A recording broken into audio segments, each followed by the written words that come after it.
Hello and welcome back to the Metropole Grid. My name is Andre. And I'm Patrick.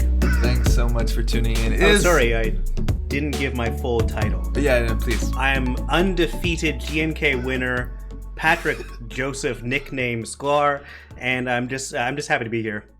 Welcome back. I'm glad to have this interview with you. Thank you. It was hard to schedule, but I'm glad we came to some terms. Yes. Now, you did receive the list of questions you are not permitted to ask. I cannot ask many things. Yes. There's actually very few things I can ask. Yeah. Well, welcome. Thank you. That was one of the things you cannot ask. Yeah. How's it going, everyone? Welcome. It is a cool Maddie. stream today. We had a GNK last night in Montreal, so... I forgot. It's technically the first time we've seen competitive play. Competitive, deck building when it comes to the new stuff. And it was really exciting. We had 16 players for GNK. Yeah, because everyone came out to pick up their cards, and I guess a lot of people just stayed to play the game of Netrunner. Hell which yeah. was great.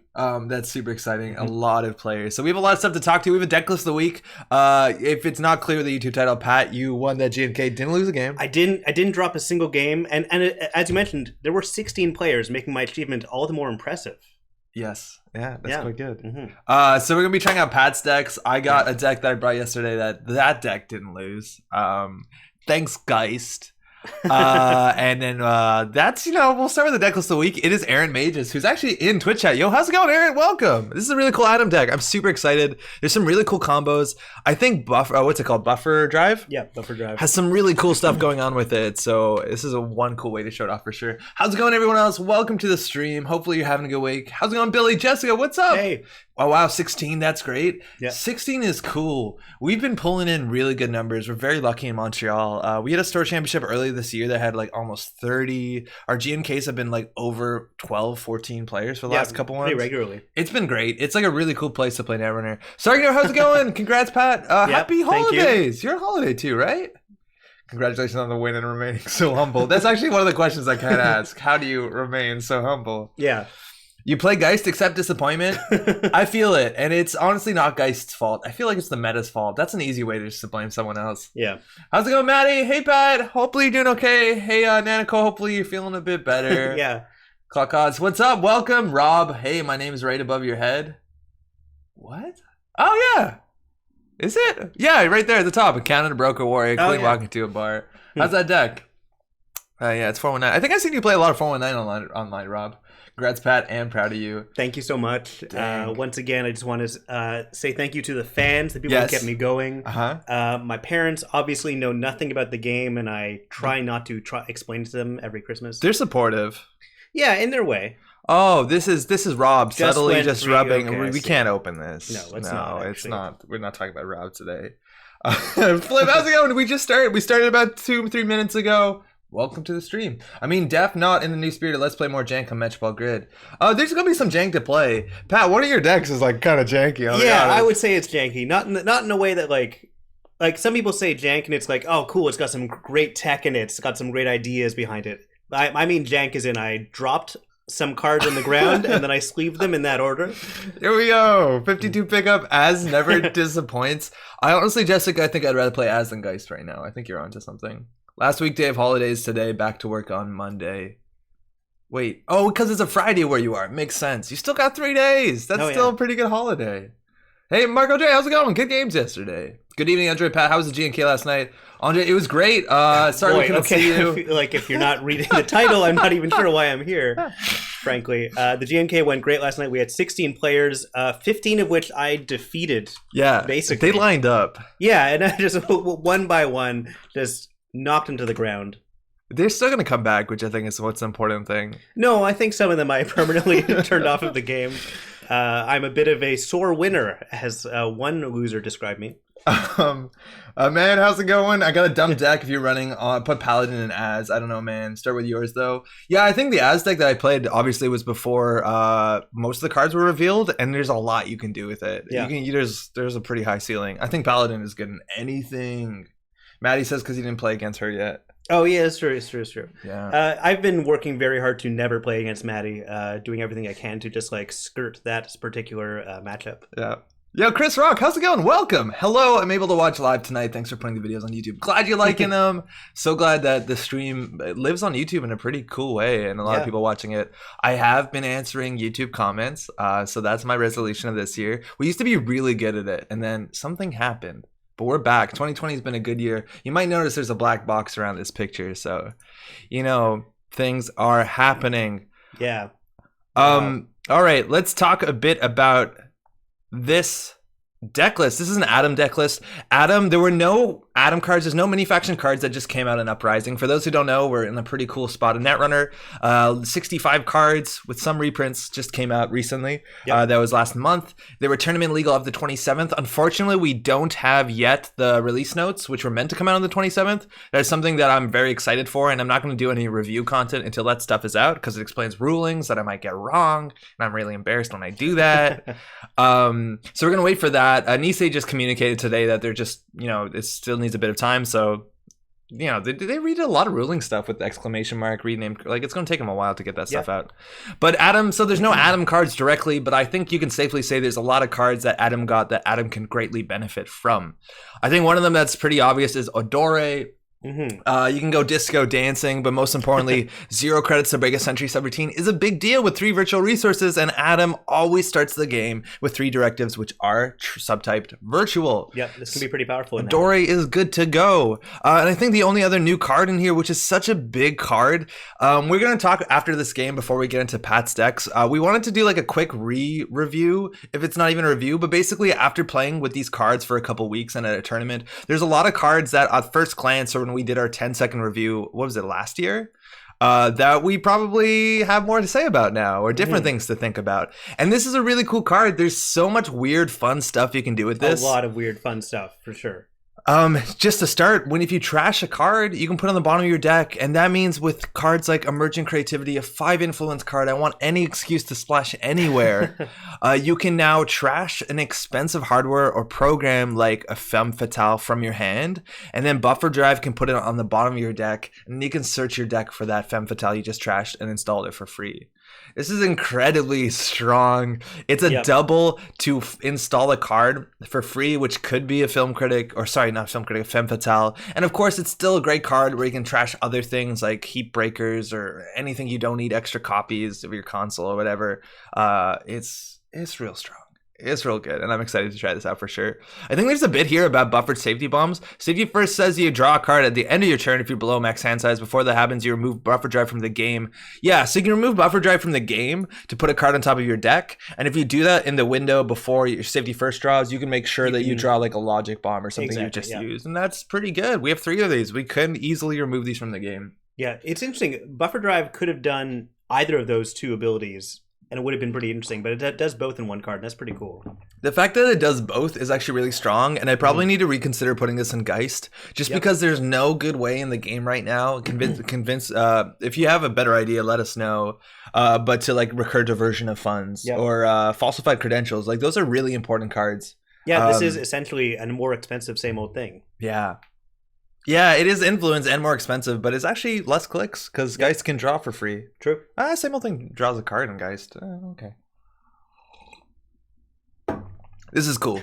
Are we going to be speedrunning today? Unfortunately not. It is AGDQ, which has been a really fun week to watch. There's people speedrunning for charity. Last I checked, they were at $800,000. Cool. So we aren't going to be speedrunning, unfortunately. There's just the new stuff to talk about, and we're interviewing Pat, so... but maybe next week we can do that. Speedrunning is really fun. Honestly, it seems like you kind of speedrunned that interview. Oh boy, we'll come back to it. Don't worry. Okay, cool. Creativity bombs. Aaron, if you're still in Twitch chat, is there anything you want to say specifically about how we're gonna like run this? 45 cards. Just to think, I think the write-up said that they would like a misdirection if they could get one, because misdirection is super valuable. Especially for sometimes you lose your money suddenly when you have to trash a card with one of your directives. But we have multi-access. We have Film Critic, which is really cool. We got some card draw. Logic Bomb, obviously very good. A single turning wheel. We don't have RNG Key, which is a card that I like in Atom, and I've seen a lot of people not play it. We have Rizekis and multi-threaders, and for a Breaker Suite, we actually have original core set Croter Fem Gordian Blade. Oh, that's cool. Which is interesting. They're cheap when you have this. The Dory also sometimes isn't necessary. You could use Femme Fatale as a breaker. Yep. And then really nothing too special. We have an Interdiction, which we probably want to play around Scarcity because we have 13 resources. Yeah. And Stim Hack is good because we have a huge hand size, hopefully, and Laundry. And we also have Freedom, which is good only probably with Turning Wheel. No, because you're also playing... we see the top of the deck. Yeah, of course. Okay, that seems pretty great. Find the truth is what I meant to say. Yes, find the truth. We're going to catch up a bit on chat. Hold on. Hello there, Happy New Decade. Hey, Paul, Happy New Decade. Welcome. Adore means dance in Japanese? Yeah, totally. It's to sing and to dance, if I'm not mistaken. Or is Yute just music? Oh, I don't remember. I guess we can check the... when it's release up. Notes of Yute. Please play Always Be Running, shows how it's done. I actually played against an interesting Always Be Running deck recently. It was in a criminal deck, and someone was playing Always Be Running, but they were also playing Swift. So they would double click through something with a run event, so it only cost 1 click because it would get it back with Swift. Interesting. I didn't mind it. I thought it was kind of cool. That's cool. I think you're being District 99 and Geist now, Unlimited Boomerangs. I always fucking forget about District 99. You're totally right, Whitus. That's a way better thing to do than the thing that we suggested. It's 3 influence, but it's definitely worth it. Meeting adjourned, Corp. All right, Pat, you're against RP. Okay. I just want to safely say we don't start with Always Be Running just because it's a bit of a liability and we can't set up if we want to. Yeah. So we're going to start with these 3. For those who are new to the game, Adam's kind of like a hard place to start because there's so many things you have to respect. There's already start with 3 cards with a lot of text installed. We'll try and go over it. Yeah, I've been teaching some new players the game, and one of them has come to a few GNKs now, and he played against Adam twice in this first GNK, and he basically said, So what's going on with Adam? Because obviously there's so much to keep track of from the very beginning when you're playing against Adam. As for this hand... I don't love it. Yeah, we have no early econ. Yeah, I'm gonna mulligan this. Sure. That's probably worse. It's definitely worse. Well, we can always like Emergent Creativity throw out a Threader and a Chip to get like an early Fem, or I don't know. True. I've been playing against a lot of Acid Spam RP decks, and I'm pretty scared of that. I think Buffer Drive is bad as the same old thing, but there's better recursion, surely. Not so much anymore. Yeah, it is assets. This is a problem. We need to get like Rizekis up as soon as possible, and we have to trash them. Oh, does this deck have Rizekis? I didn't see that. It has 2, yeah. Okay. All right. So... Mull for money? Yeah, exactly. Aaron, yeah, I think against Acid Spam, we're going to struggle because we have to trash things. I don't know if we emerge in creativity for a Rizeki. I'm wondering about that, though. We spend 2 clicks and 2 credits for a Rizeki. Oh, actually, it's... No, that's fine. And we have 2 it gets cards out of our well, hand. Right? Yeah, maybe. Yeah, I don't think there's any other program we desperately need. I'm okay with this. Okay. Okay. Maybe draw once first. Because if we draw a Gamble, we can play it. That's way better. Okay. I think you just do Credit Liberated, install Logic Bomb. Sure. Yeah. Like, we're in no rush. Getting down this is more important. And not losing that's important. Because we throw something out, unfortunately. But we have an extra thing, so. I'm still fairly new. Adam intimidates me. Yeah, it's probably not the best place to start. There's a lot of things. So just to go over pretty quick. What is this? Hold on. To go over things pretty quickly. Oh, I think that's this one. Anyways, sorry, we did a new camera thing and now everything's weird. Yeah, okay. So one of ours says that we access 2 cards when we run HQ, but we have to trash the first card we access, so we're forced to trash. This other one says that whenever we run, we see the top of R&D, which is super strong, but they see everything that we draw, so that's also obviously a weakness. Yeah. And then lastly, our hand size is -2, but we get a free card draw. And later in the game, we have a big hand size because the cards like Brain Chip, so it might not actually be that big of an issue. They iced up all centrals against Replicating Perfection. If you want to run a remote, you have to run a central first. They also just popped a Rashida. Yeah, and they're probably going to have spiky ice on their centrals to make it so that we can't just easily run. Mm-hmm. All right. I used to hear people say that brand new players should start with Adam. Never made sense to me. Yeah, I don't know. Yeah, I guess they say that because with Always Be Running, it kind of forces them to be aggressive, which is important. Aaron is saying you could Emergent. Sorry. No, go on. Aaron is saying you could Emergent for buffer against RP to save some damage. I don't know if this is because without Hostile, like there's not that much like consequential. Like without Hostile Infrastructure, I don't know if we're actually worried that much about damage against this deck. Besides maybe Kakugo. Anyway, I'm gonna take some credits. Okay. Twice even. I'll install. You could. So multi-threader is not amazing in the matchup because we don't have to do that much ice breaking. Yeah. This could be a pull for Rizeki, and then we get a free card draw. Pull brain chip, like brain chip, or I would throw out multi-threader for Rizeki, maybe. Yeah, sure. Okay. Okay. Now we can install anything from our deck. Yeah. Rizeki, yeah. Adori is also pretty good. Unfortunately, it's still 6 credits to get through a Cortex lock. Cortex lock is a problem when you have so much MU. I can see the values in forcing runs just so people learn interactions. I don't know if I've said hi parallel yet, but if that's the case, like I'd rather show somebody Gabe or Los even. So Technico, this is the supposed hot tech against all the companions. Yeah, interesting. So the install cost of each program hardware virtual is increased by 1. Really not that big of a deal. Whenever the runner installs a program piece of hardware virtual resource, you may gain 1 credit. Honestly, I don't think that's that big of a deal. But this Moomba tempo is going to be annoying. What is saying ethics? I think ethics is a possibility, but like it's not a win condition in this deck anymore, so I'm not that worried about it. The Mumba Temple is definitely annoying, especially if we have to face check, but we can't face check now, we die. Like I think generally if we lose to anything, it's we lose to like Jeeves plus what's it called? Political dealings? Mm-hmm. Oh yeah. Alright, so you're saying run R&D. We can easily die to that. Oh no, we have Logic Bomb. So that's our 1 turning wheel. That's actually a very important card. Oh yeah, we only got 1. So that costs us 3 credits and they gain 1 when we do it. Feels bad, huh? Yeah, why don't I draw first? Okay. That's good. They run a lot of 2-pointers. Making 1 2-pointer 3-pointer is a really big deal. Yeah. Also, they could easily be on viral weaponization. Oh, that God. Sneaks in as a 4-2. Yeah, that's maybe they're actually on the new one. Lotus Lotus ceremony? Yeah, that's it, right? Okay. I'm not sure what to do here. Like, if we get a free draw, we're in. Like, I want to install. Yeah, you don't want to lose that to damage. You don't want to lose that to damage. I would install that for 3 and maybe just hit Liberated twice, and we get a free card draw. Yeah.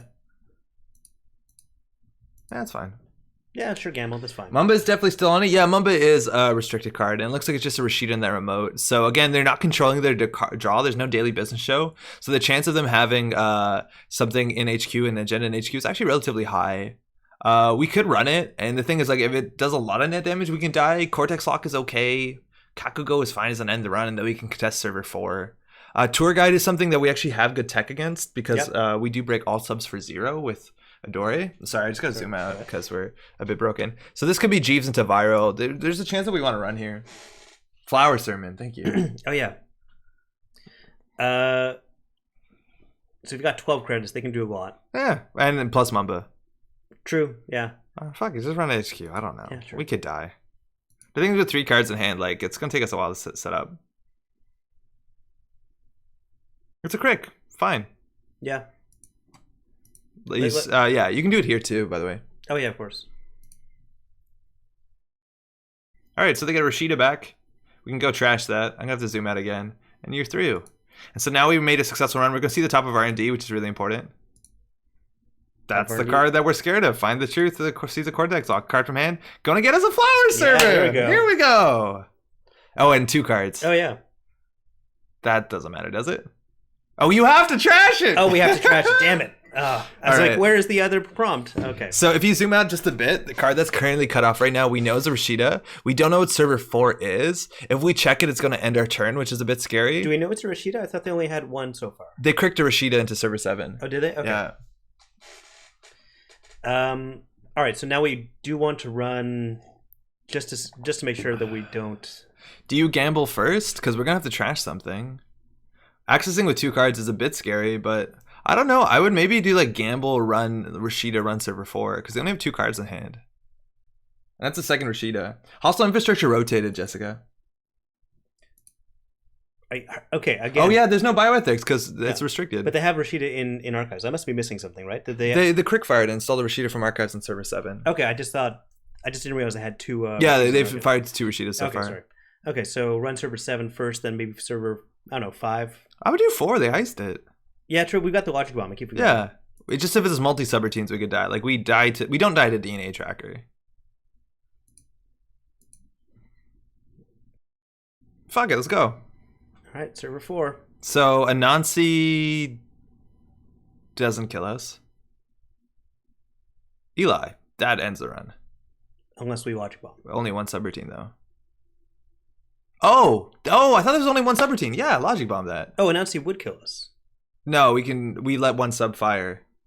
Oh, it bypasses the ice. Yeah. Oh yeah. Yeah, we would die. Yep. Okay, that's fine. All right, do we Logic Bomb this? Yeah, fuck it. That might actually have been a fine turn to trash the Mamba. Oh. Their money is probably... I don't think you trash that.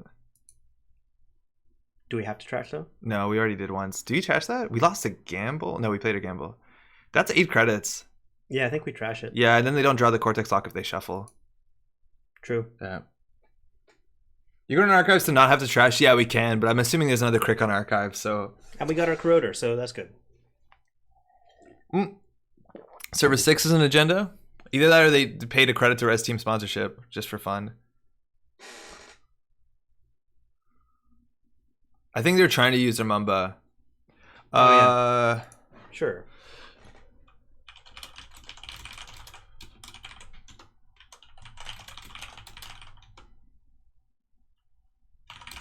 We didn't say get luck, have fun, did we? No, didn't you at the start? I don't think so. I think... Oh, motherfucker. We could have ran server 6. Oh.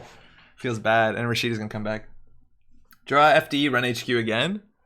I think this turn now we're set up pretty well to run. So we know that's a Rashida behind the Eli. I take it we don't want to lose our corroder to damage. So it's going to cost us an extra credit and it's going to give them a credit. And then do we run R&D?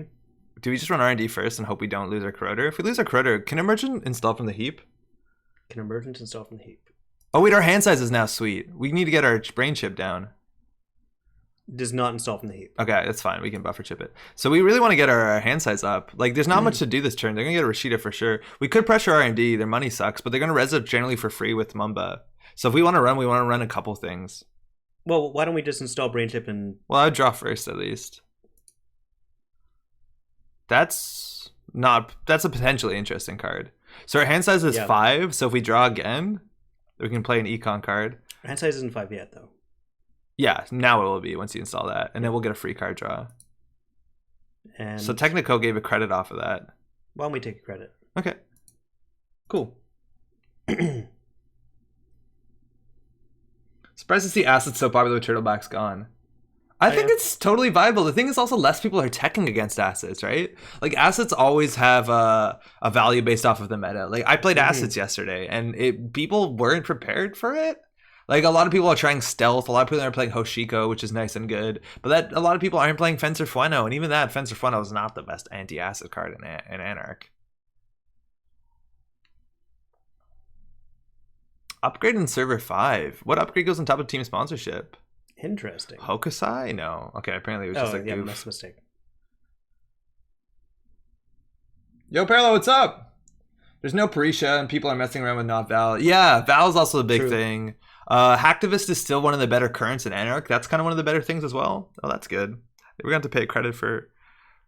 Yeah, I would just set up a bit. Like, we're getting the drip. You draw first, though, right? Okay, so that costs 4 credits. Oh, my God. All right, so Technico is actually... It's kind of annoying. Yeah, we should have trashed it by now. Yep. Well, not a lot of people play that many virtuals. I guess with Hoshiko it's a bit better. Yeah. I think I would just play the 2 of them and then click for a credit. Oh, I wouldn't play Buffer Drive. I would play Corroder. Oh, when you said 2 of them, sorry. Sorry, you can do underclick if you want. I just don't think Buffer Drive does anything right now. Sorry, you didn't click on it. Scrubber is still in the game for sure. Green has a hard time figuring it out. Yeah, they just need to use like Parisha money.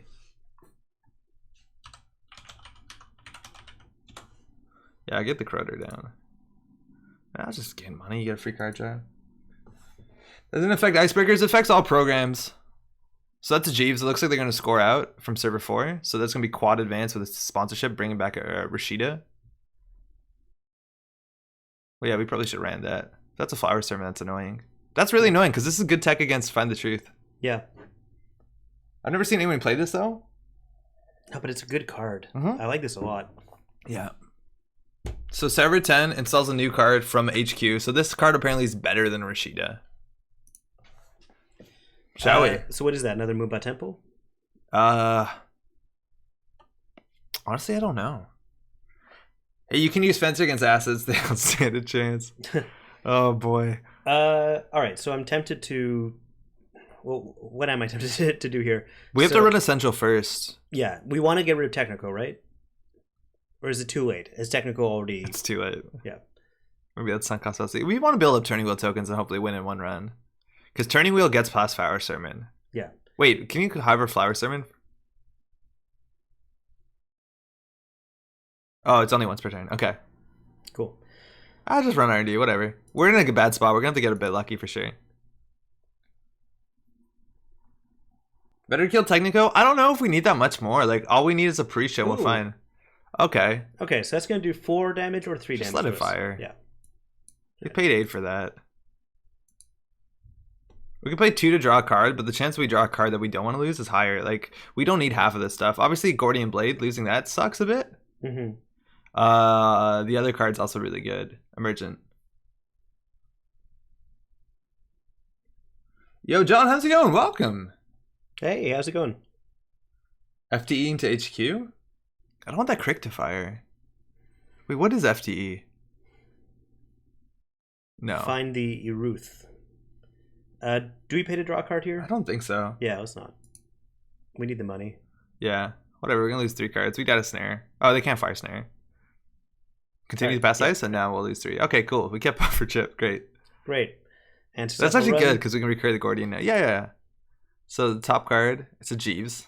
Okay. We have to trash it. Oh, God. Oh, no. Yeah, I think we're fucked. Maybe credit run server 10? Apparently it's good. Oh, actually, do you trash Mumba? Because their money sucks. I trash Mumba. Yeah. Server 3? Mm-hmm. Let's do it. Draw, so you might not have to trash a 5-cost card. Yeah, VK, I think that's smart. I totally forgot we had to trash something. If we paid 2, we wouldn't have to trash the Jeeves. True. And now they also draw an unknown card. We didn't know it would be a Jeeves. Like, yeah, but 5 and 4 is like common for the deck. Yeah. Actually, no. 5 is only what? Jeeves? And we've already seen 1. Maybe that's just results oriented. I don't know if they're running like Mumba Virtual Tour. I really doubt it. It doesn't do too much. All right, well, now they're icing up HQ because R&D looks pretty safe. We can't Fem this. Like, we have no good way through this. Fem doesn't bypass this easily. Nope, it breaks it for damage. like 9 credits. Adora breaks this for 6 credits. So R&D is kind of fucked.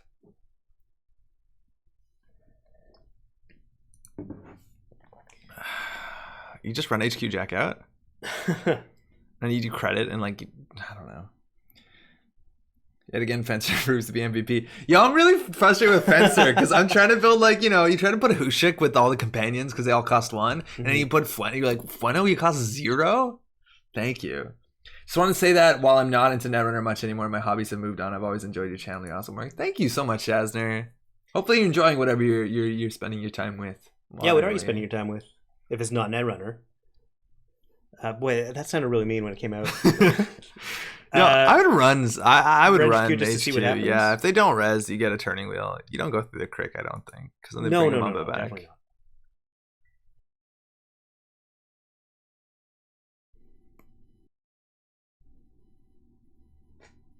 If you didn't draw there, we could have charged the Eli.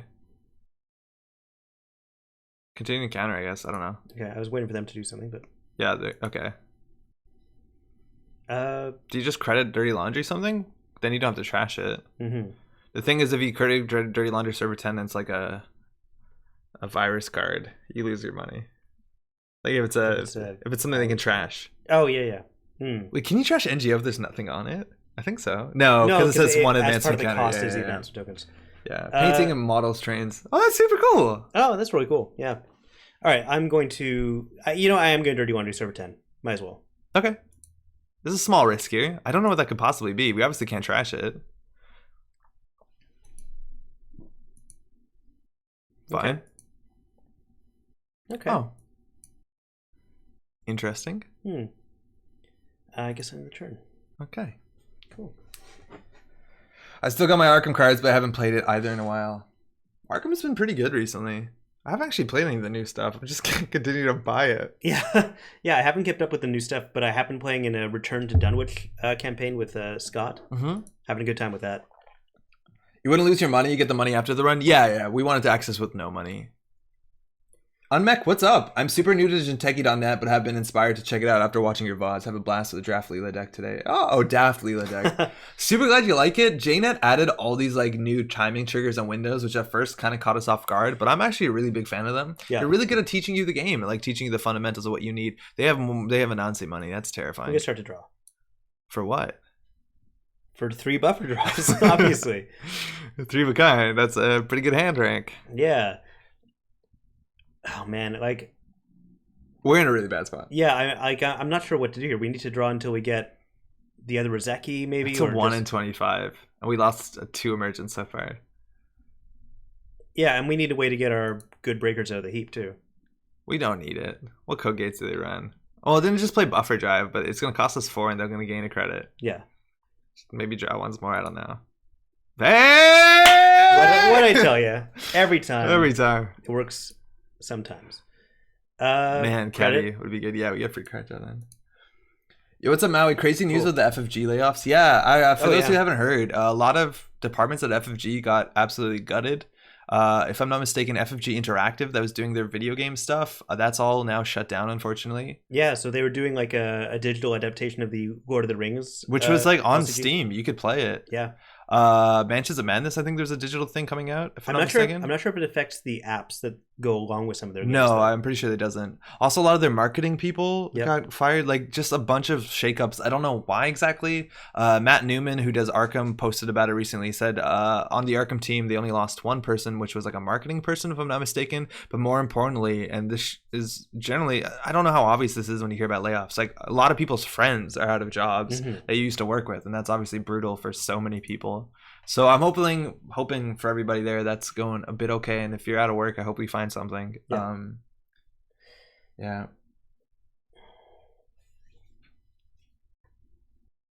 I've been really impressed. Boomerang is stupid fun. Boomerang is a lot of fun. I put 3 Boomerang and Geist again, and I think that's great. All right, so I think we just dirty laundry some fuck shit.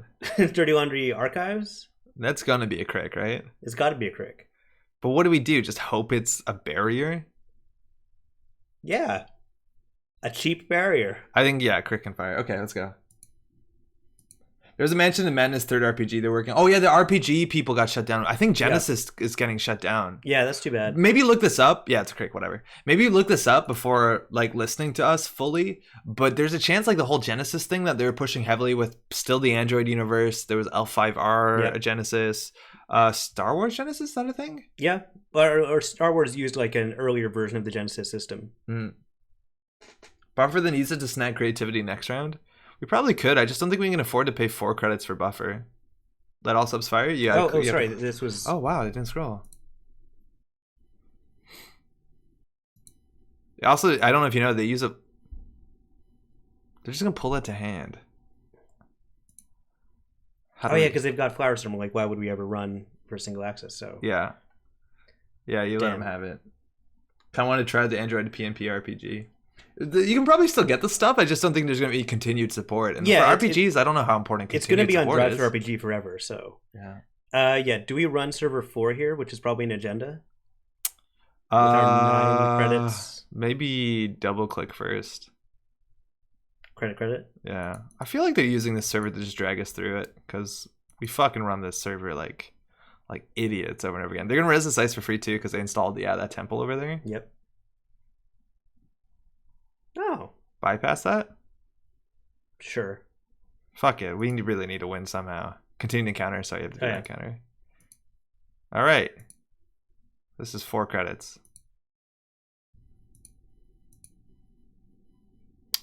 They had art assets that were teased at Twilight Imperius and Genesis. Yeah. That's good.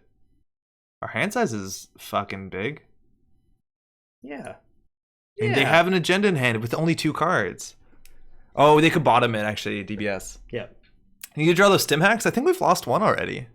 Or did we mulligan a stim? No, yeah, we have stim hacks. Yeah, stim hack is good. Genesis core rulebook and Shadow of the Beanstalk is pretty reasonably priced and has good content. All right, do you think it's in server 4 or server 13? I think it's in server 4. Okay, how do we get in that? We run... We run Crick and then we just fem... We can't afford this. Hold on. Start turn. What do we do? Install. Click twice.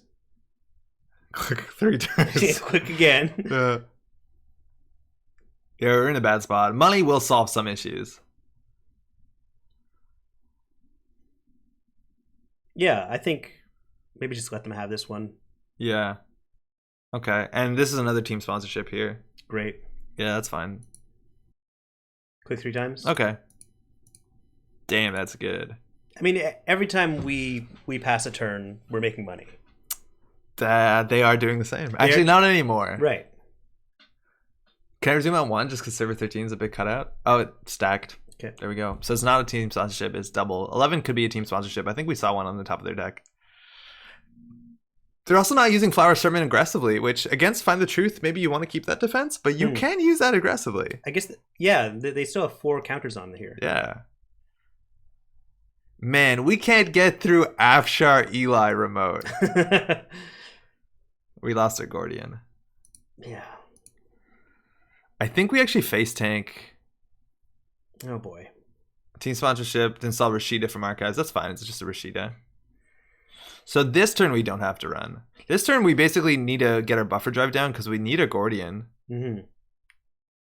Yeah, we need to get a Gordian on top of our deck. Jesus Christ, this is expensive. You can use the Flower Sermon with DBS on the runner's turn. That's neat. Yeah, that's so cool. Oh, that is cool. Yeah, I'm gonna quick install buffer drive. Maybe draw first. Have FG made a board game recently? Yeah, they made the Final Hour, which I don't think that's doing well or reviewing well, which is it's a like Arkham property. Remember, you're paying an extra credit for all of these. Take a credit. As opposed to installing multi-threader for 4. How soon will that ever pay out? They're gonna win. They're on game point, shortly. right? Yeah. So I don't think it's worth it. More importantly, though, pop the buffer drive to put the Gordian on top of our deck so we drop it. Do that, yeah. So what do we do? Just take a credit here? Yeah. Okay. The crick on archives now seems pretty shitty. Like, it doesn't do anything. Is that actually better than Find the Truth? Or sorry, what's it called? Logic Bomb? Gordian Blade? I don't think it is. Well, it's too late, isn't it? It's too late. It's too late. You couldn't even have installed the Fem because of Technico? Yeah, it's going to get us. Interestingly enough, they revealed Tour Guide. So they have a Tour Guide. So Logic Bomb's even better. Yeah, so they did it on our turn. So DBS fired. So what's server 14? I don't know. What's that? Tour Guide server 14? There's still Rashid in server 4. And server 15? I don't know. Can you beat... I played against so much RPS to spam on JNet. We have 20 credits, but the thing is, I don't think we have any way to win. Well, actually, no, that's not true. Flower Sermon's keeping us down. You just fire Crick, and then... Man, Logic Bomb would have been good. Run HQ, I'll get the Gordian Blade down. Yeah. Run HQ? No, it's going to be like an Anansi. So you want me to run through archives? Oh, Cortex Lock kills us. Yeah. Yeah, I'd run archives. Just fire the Crick. Like, what can they get back? Okay. The thing is, like, we have no way to get to this Tour Guide. Yeah, you encounter that. Wait, DBS errata? You could have gone to take that server, run, buffer, pop, draw, install, take money, run. I want to bottom the card to put on top of Sermon. Guess we're going to have to run an APOC deck after this. I think Apocalypse is really good right now. That's great. That's fine. It's a unique card. Yeah. Okay, so this is a... There's actually a third server out there. Sorry for everyone watching at home. I hope you like squinting. Okay. This is a good thing on mobile. So we know that this is a tour guide. Yeah, it's pretty safe bet. Okay. But what are these? Don't know. I don't see why they'd be agendas. No, we have to trash them when we hit them. Actually, do we access archives? Yeah. Then we don't have to trash them, right? Oh, good. Are there trashables in archives? Yeah, then we're fine. Yeah. Play Apex? Apex got a fair bit of support. Yeah, Apex is digital. Yeah. Therefore, DreamNet is active. Yeah, I'm not sure. Boomerang. Yeah, I'll play Boomerang. I think you just need to draw a Dory or get a Logic Bomb down. I would actually put down the other buffer chip just to get another Logic Bomb. Sure. We probably lose right here.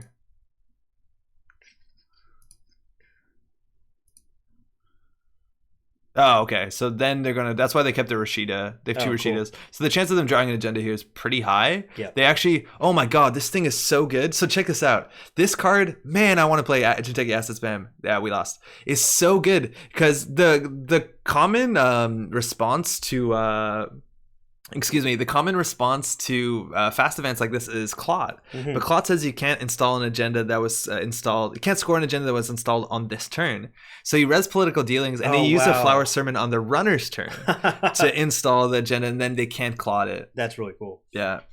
My HP deck was playing 2 political dealings, but I had no way to burst draw. Well, I did. I had Sports Metal. Mm-hmm. So I was hoping people would hit Sports Metal or Gatekeeper on the last click so that I could draw up and install political dealings and then play around Clot.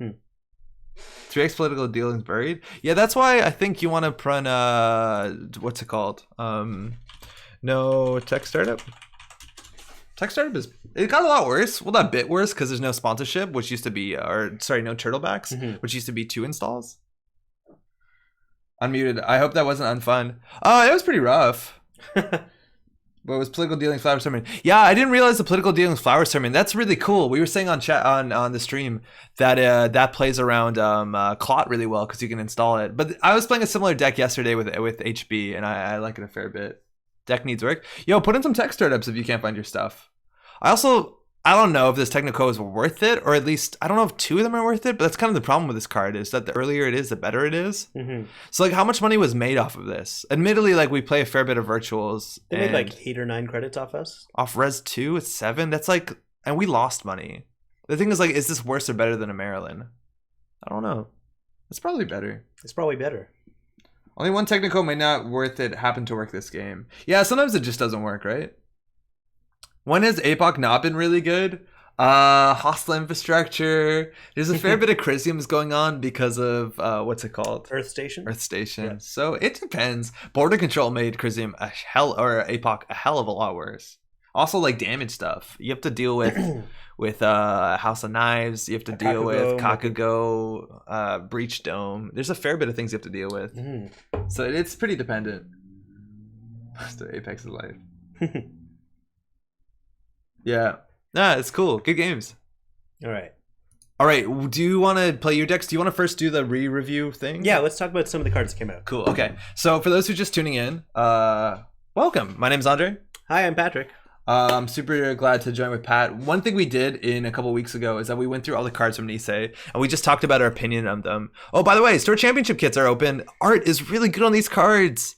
They won't show you the full art just so you can't print and play yourself. But let's move our faces real quick. There's a Toll Booth playmat, which I really like the simplicity of this. A problem I had with a bunch of the playmats from FFG back in the day, some of them got too busy. They're very busy. It's true. And it makes it hard to see your credits and your cards. So I'm pretty down with this. The Beal looks lovely. House of Knives is actually like a pretty hard competitor. House of Knives is one of the nicest arts in the whole game. Yeah, but this is definitely pretty great. Yeah. All right, so what we wanted to do, by the way, you can sign up for this. For this, it's a bit more organized than a GNK. It's not entirely open to anybody because you have to like submit saying like when you're going to run your thing. They have to publicize it. So it's like you can't just buy these cards for yourself, for better or worse. It's unlike a GNK. But if you want to organize the thing, yeah, I'm stoked for this kit too, Parallel. This seems really cool. I love the simplicity of that playmat. 2 cards are great. Oh, really? I think that's really great. I like a clean playmat. I really do like a clean playmat. I'm down with that. I like on the art you can see people. Maybe that's even. Yeah, I love that. It's how fucking small they are. That's companions. Oh, that makes a lot of sense. Yeah, but I love how small they are in the digital Toll Booth. Yeah, and it just costs a bit of money to get through that.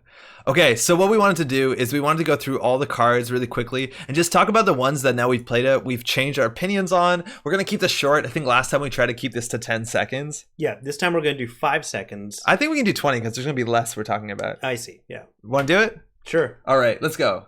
Hold on. I'm going to do this. Okay.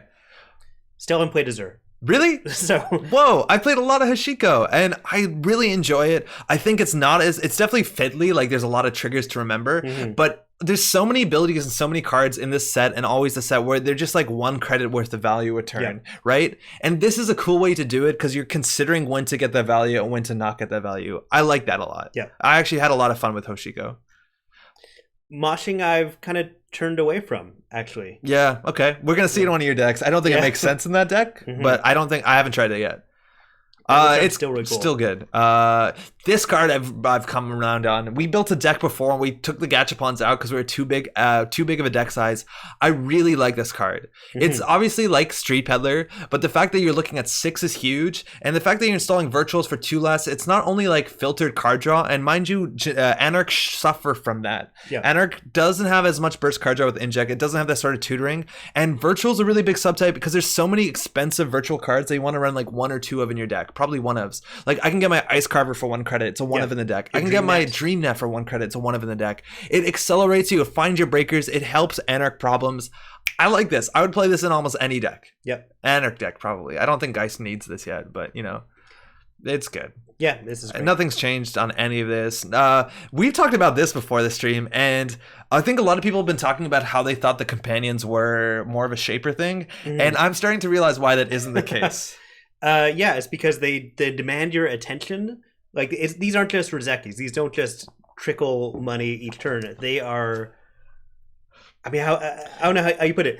Yes, they require. It's like a Tamagotchi. Yeah, exactly. If you don't feed it like fucks with you. Yeah. And I think the first game I played with these, I installed Trickster Taka on turn 1 with no breakers, and then I immediately was like, "What have I done?" Yeah. And then you're trying to get these to fire. I've seen a fair few games where sating these, especially when you have 2 or 3 of them, is actually difficult, and it gets really interesting. Like we've seen games where like, "Oh fuck, Taka's dead," and because you can't take a tag, and then you install the second Taka. And then it's like, oh shit, this other one's full. I have to trash an install card. I'm trashing Kiko. Yeah, and you accidentally steal an agenda, and then it throws the math off. Like, oh damn! At the end of the turn, Paladin has 3 credits. Yes. What are we gonna do with her? They've been a lot more demanding of attention than I ever thought they would for a card that kind of seems like Rozeki, and I think it's fun. Yeah, for sure. I'm very big on them. This card's really good. Yeah. This card is great. I've done the turn 1 boomerang into Siphon into Version of Funds. It works. Yeah, that's really powerful. Still really great. Haven't played it. Not hot. I'm only gonna play the ones that I played that I know I have strong things to say. Sure. So if you want to say pass, pass. Yeah, okay. Pass. As good as I liked it before. Pass. I didn't try stealth. Didn't try this. Stealth. This is really strong, and I'm getting to the point where I'm not using this like Levy, and I think that's a big deal. Is when I'm playing this Geist, I was classically using it like Levy when I'm low on cards, but now like I could see myself putting 3 in a deck, which is crazy for a unique card that like has conditions on it. But the fact is, once you pop this, you put all the trashable shit in your deck and it accelerates you through your deck, and it gives you that economy you need. Yep. You played this. Yeah, I've turned away from this one as well. Like I think it's a cool ability, just not for the decks I've been putting it in. Like it's not a replacement for Levy and Max. That's basically it. Yes. Yeah, okay. Haven't. Have you? No. Okay, so this one though. This one's fascinating. I don't think this is much different than what we said originally, but the fact that you install a card for 3 less but have to trash a card makes it a lot better in certain decks. The Geist deck that I was playing, there's one right now on Netrunner DB that's all about recurring grappling hooks, and I took that and I made it a bit more aggressive, but a bit more expensive and unwieldy. Is that instead of grappling hooks, I said, fuck it. Do you know what's better than grappling hooks? Damara and Abagnale. Yeah. And the idea is that in Geist, you can install Damara, which is expensive, then you can bypass it and get money in a card, and then reinstall it for like 1 credit with Simulchip. Like anytime you're installing something that costs 3 or more with Simulchip, especially in Geist, it's super cool. Now I think that deck is a bit clumsy and clunky because you need to install a lot of things before you're making money. Scarcity is still an issue. Border control really fucks with those sort of decks that have limited options for running remotes. But very cool. Yeah. Haven't played with this one yet. I'm convinced this is really good. I played this. I think this is. I played against it. It was powerful when it comes down and it just like wrecks through. Yeah, powerful Codegate server. One really cool thing I've seen about this is this in Shaper Apocalypse decks. Oh, cool. Because this is one of the few cards that rewards you for running multiple times in the same turns it's installed. Yeah. Right? Because a lot of cards we get are like, oh, this is once per turn. But for the whole turn, you break Codegate subroutines for 0. Combine that with things like, I don't know, Shaper's good at giving subroutines or giving subtypes. Like combine this with Palangi. Tinkering. Well, not tinkering it. No. Apocalypse is a bit harder, but that's the idea, is that this encourages you to make multiple runs in a turn to get the most value. Haven't tried it yet. Haven't tried any stealth. Yeah, haven't done it. This is still solid. Yeah, this is good. I played against it. Pretty good. This is the only thing I can say. It's still pretty good. I played in Haley, but I totally thought this was a connection, so it's a bit worse than I thought it was. Right. Yeah. All right, Corp. This is probably the most interesting stuff. Right. I played HB Acid Spam with a bunch of 3-1s, or 3-2, sorry, and Mega Pre. Mega Pre is crazy powerful. Yeah, it's extremely good. It's just an extra 2 copies of a 3/2 in your deck. Yes, basically. and if they steal 2 of them, it changes nothing. And actually, it's really hard to put 3-1s into a deck. Yeah. Just because it fucks with your agenda density, turntable's still around, but most importantly, counting your agendas is hard. Like, what do you do? Like, 1 food slot is worth 3 card slots of this. Mm-hmm. And that's kind of hard. Yeah, it's difficult, but I find any excuse to play this. I haven't played this yet. I played against it and it was really annoying. So Just waiting? Yeah, just the waiting. In my Acid Spam HD deck, I still put Biotic Labor in before this. Interesting. Yeah. Oh my god, I played this because I'm playing Acid Spam, and I was playing off the shelf some of the old Moon decks that would run like 3 Architect, 3 Vanilla, 3 Fairchild 3 or whatever. This is not Architect, and it's so much worse than Architect. Oh yeah. And there's so many reasons why. The fact that it is not immune to ice destruction, which is a big thing of Architect, why it was good. But most importantly, this has nothing to do with R&D. And Architect was such a strong R&D defense. You put it on R&D. This one you put on HQ or Archives. I ended up putting this on R&D though, because I was playing a Lakshmi deck. HQ was kind of safe. Yeah. And I was controlling my draw with DBS. But I put this on R&D and people would just run through it. And I would lose games because people were like, wait, I'm going to run R&D. And they just let this fire. And sure, I'm getting my shit back, but like, it's not an R&D defense anymore. Yeah. I hit this today. I double click through it and let the end the run fire. And I'm convinced that is mostly good. Oh man, all you have to do for this thing is just install a hippo, triple click through it, and then bite your tongue. Both those things you mentioned are things I did at the GNK. Yes, very good. Haven't played against a lockdown. I've only played against one lockdown, the neutral one, and it's good, but I haven't seen any of these, and I'm worried. Haven't used it yet. I actually built my deck around this. I was building an HB deck, and then I cut all 3 copies of it. Not that it's bad. This is actually really good in a deck that loves a lot of upgrades in the same remote. Yep. But like, I was putting this, and it's like, what, do I put a team sponsorship on top of it? Then I'm only going to fire it once. And it just didn't make sense. Yeah, I would still put it in my Sports Metal deck, but I'm not playing that deck anymore. We saw this do cool stuff today. Yep. Haven't tried it. I know this is good. I can't wait to try it. Like, I do want to try Prana, it, but... I played against this today, and somebody drew it in a terrible order, which was like the outermost ice on a remote server, and that's going to happen with this card. Yeah. And that's kind of the problem. It's a one-of. Still haven't. I saw this do cool things. I was considering putting this in my HB deck because Kakurenbo plus Archive Memory plus Jeeves is a 3/2. That's pretty cool. Yeah. Very good. We played against this a bit. We played against this. It showed up a fair bit at the GNK. I like whenever abilities. I personally don't know if it's more money or controls the game in the same way something like Asmari can, which has a 40-card deck, which is really appealing. These fit in the same space. I feel like this can make more money than Asmari, though. It could. I mean, yeah, obviously it certainly could. When I played against it, it was really annoying that I couldn't... Forcing the corp to res their ice did not deplete their credits as much as I wanted to, and that was very frustrating. One thing that's actually very interesting, and I'm seeing this for the first time, and actually like really big shout outs to Nisei for this, is I'm playing with Maddie, and Maddie just recently found for a really cheap price, someone sold like original core set, and then like the first cycle that's largely rotated, but a lot of it exists in system core, and then she bought all the Nisei stuff and Magnum Opus cards, right? And with that card suite, you can actually play every faction relatively competitively. Oh, she also has creation control, which doesn't actually matter that much anymore. But with all those cards, you can actually build pretty competitive decks, borrowing very few cards, like NGO, Rashida, cards like that you'll eventually get as promos, stuff like that. For sure. That's huge. The fact that you can buy just the newest cycle and hopefully maybe find an old core set or something and play a fair bit is really, really, really big deal. Now, the only thing I don't like about this card when it came to that is that Maddie could not build a compelling game net with the cards she had. Just because this is one of the cards that gets better the more you have of cards that say lose, and there's just not enough cards like that. Yeah, you need Data and Destiny. You really need Data and Destiny. Yeah, Afshar is hot shit, but like, it's like you need IP blocks. You need Afshar. Like, there's so much you can't do. Yeah, and it's like Sync. It's like not Sync. It's like Spark. It's like the deck gets better the more you own, and it's a lot of people don't have all the cards anymore. Yes. Yeah, yes. I haven't played with it yet, but sure. Very good. I played against this. That's fine. Yeah, it seems okay. This one's obnoxious. This is very good. I like this a fair bit. Yeah. We know that's great. Haven't still played against it. I hit this once in HQ, and then I was like, okay, well, it's either 3 I trashed this or 4 to hit the ice, so I didn't feel bad about it. But I was like hitting an IP block, so like whatever. Okay, so I've been playing as this. I think it's a very cool ability, but more often than I thought, I like having it on its basic side. Just doing HQ attacks? Are you kidding me? Yeah, it's fine. Really? Yeah, I'll leave HQ undefended and then just build up my remote. And when I'm ready to score, I'll flip it. But like for the most part, I just leave it. That's interesting. Yeah. I've seen so many other people just flip it and aggressively like jam things without ice, and I think both of them are fair. Yeah. That's something I was worried about this card is there's not a lot of like deck building intricacy. Like we know what cards we're putting into this deck. They're going to be 30 of the same cards, and then plus or minus some spice. But yeah, it's at least nuanced.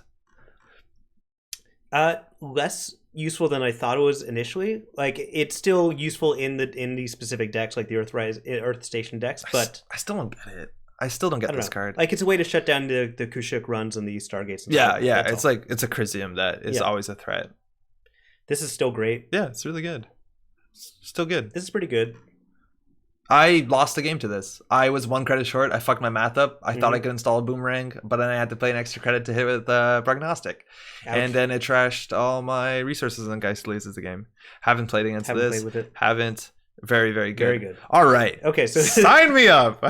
Yeah, so this one kind of blew me away. So I replaced all my transport monopolies with Cyberdeck sandboxes. Yeah. So you ran 3 Cyberdeck sandboxes. Yeah. Did you have CVS in your deck? No. Oh my god, it's magical. I mean, I know, like, obviously I should have, but like just playing a rush deck where I want to make money back whenever I score an agenda, this is helpful. When you score the first one, obviously it's fine. It's a free agenda. How much money do you make off Oaktown Grid or Oaktown Renovation?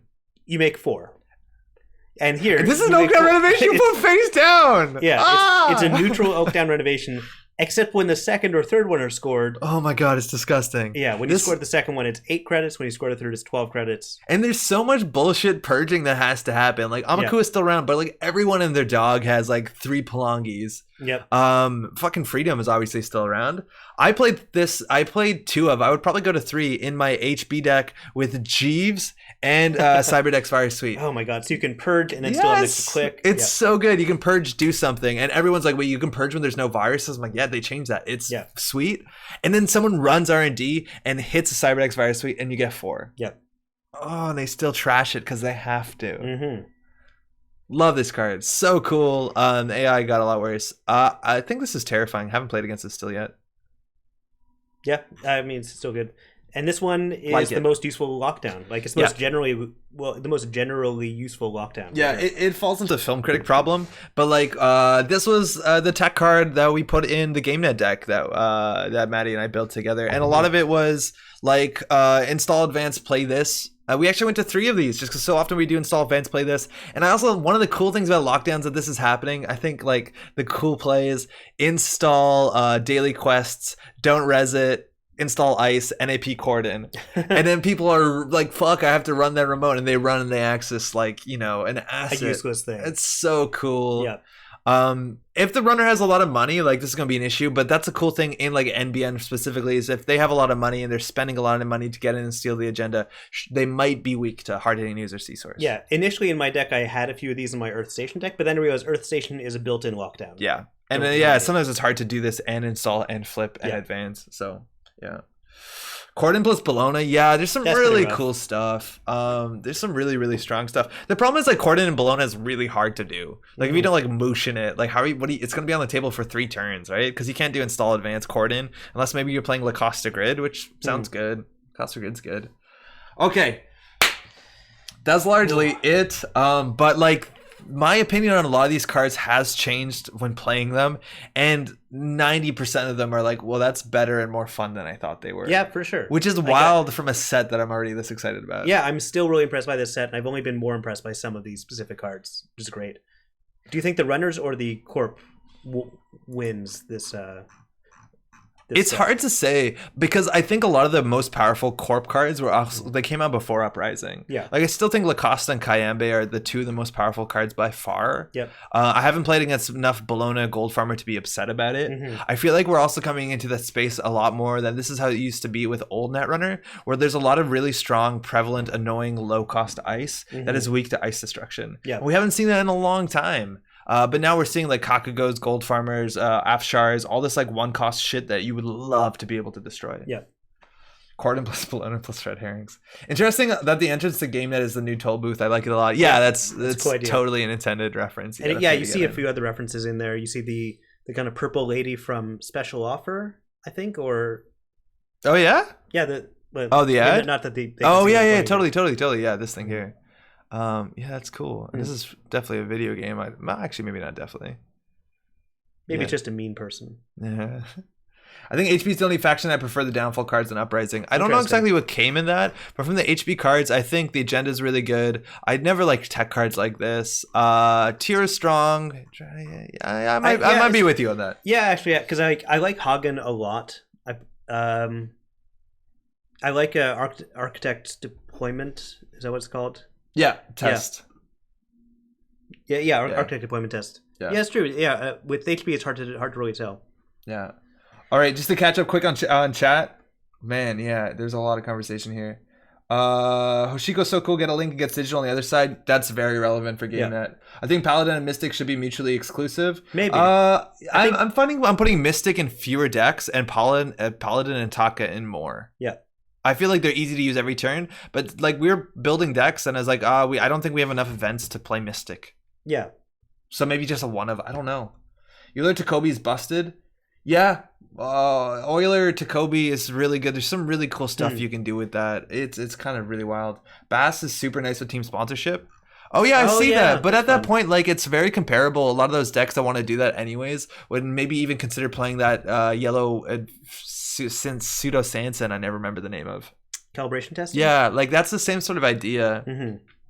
The thing is, like, I'll just archive memories or like over advance. I don't know. Yeah, I played a lot of 3 biotics in my deck though, so it's really important. Macrophage is great with Arya Beta Tech. Macrophage is coming back. I've seen a fair bit of Macrophage, and it's obviously so good with Sandbox because they purge. But at that point, it's also a lot worse than Sandbox because then they'll actually boost into that first trace. Yeah. Because then you can pay 3 to 4, and then they won't make 4. Maybe you pay 2 for that. Like you can make it difficult. That game was bad and got wrecked by 2 game nets in Hacktivist tournament. Sandbox rules. Sandbox Sports. Yeah, Sandbox Sports is really fun. Reverse Infection with Cyber Sand and Sandbox. Definitely not good enough. I think you need a deck that both wants to mill somebody, but like clicking for 4 as opposed to playing like a weird influence tech card that already cost money. I don't know. You know what? One deck idea I never actually built was Reverse Infection along with Sandstone. I never actually went through with that, but that seems like it could be fun. Oh, we played it before in this channel with like a Jinteki mill deck. Okay. And then we would just give him an Amaku and we would never purge. And then we would just do that and mill their deck. Yep. It didn't work well. Okay. Well, yeah, that part was the worst part of the deck. Everything else was fine. Yeah. Macrophage already bought a game that causes the trace counts and losing as paying a credit. Yeah, traces count as runners spending credits if they boost into it, which is pretty cool. Maybe you could make that sort of deck. I think another thing that I learned is how good actually, and this should be obvious considering the card won worlds, but how good, what's that card called? I keep calling peak efficiency. The one that says gain 2 credits or 2 cards, repeat. Well, darn. The card that says gain 2 credits, fully operational. Yeah, that card is incredibly powerful. Thank you, Philip. Last thing I want to say about the cards going forward is just so you have an idea, because I don't know what the meta looks like. This is what I was going into the meta from playing the games on Netrunner DB. There were 3 cards I wanted to add into my Geist deck that I generally don't play in Geist, I think, that I really needed to put in the deck. Just to play around the things that I've seen on JNet, and I want to know whether or not you think this is correct and what your meta looks like, because I don't know. The first thing going in is, and I've never done this in a Geist deck, I refuse to play a Geist deck without playing Sneaked or Beta. But big reason for that is I thought we would be playing against a lot of what's it called? I never Earth Station, which Pat was the only Earth Station, and having this is a really powerful way to get into HQ and flip their ability. It's also just good against everybody else because Geist doesn't run very often, so they don't have a lot of reasons to ice up archives. It's not like you're running for Find the Truth or security testing or anything. This was worth its weight by far, and I think this is really cute. And to pair with this is a card that does show up a fair bit in Geist was Political Operative, which actually won me games that day. The idea with this thing is specifically I needed tech for Kayambe Grid because Kayambe Grid is incredibly powerful. Yeah. I was worried there'll be a lot of HB decks that just put 3 ice on the remote, play Kayambe Grid, and you don't really have a choice. They have to pre-res it. A lot of time they will just to get the power counters. They technically don't have to, and this lets you deal with it. My story about this is the same thing that you've probably seen in many decks before, but it was an Asmari deck, got to 6 points, only running 6 agendas, 3-pointers, and then they're going to just do Hive. What's it called? Hive Mind? I keep saying Hive Mind. Echo Chamber. Echo Chamber for the last point. Last click, basically, second last click, I run HQ through an IP block. They don't boost. And last click, I install Political Operative, and they're like, fuck. And then they have to res their Echo Chamber in the remote with like 3 ice and a border control. And then I trash it, making money. That kept me in the game. And then the last card, which is, I don't think by far the most necessary, but we've seen a lot of ice being printed and a lot of ice being played that has on and counter effects. So I wanted to put in a Hunting Grounds, which is good against basic stuff. If you're running an AI, IP block, but I played against Komainu. I think most importantly, I played against, I was worried about things like Engram Flush. I played against, surprisingly, like 2 Quicksands. What else has on and counter? Konjin. Konjin's a good one to shut down. Almost all the game net ice is on and counter stuff like Toll Booth, Pop Up, Turnpike, Data Raven. There's a lot of good reasons why to play Hunting Grounds. I think almost every faction will play something that has a reason to this. Although Slot Machine is like in everything. Yeah. So this is really cool. Hello, does sync rerouting make CTM more oppressive? How's it going, Chris? I think so. It's just really weird for a slot, right?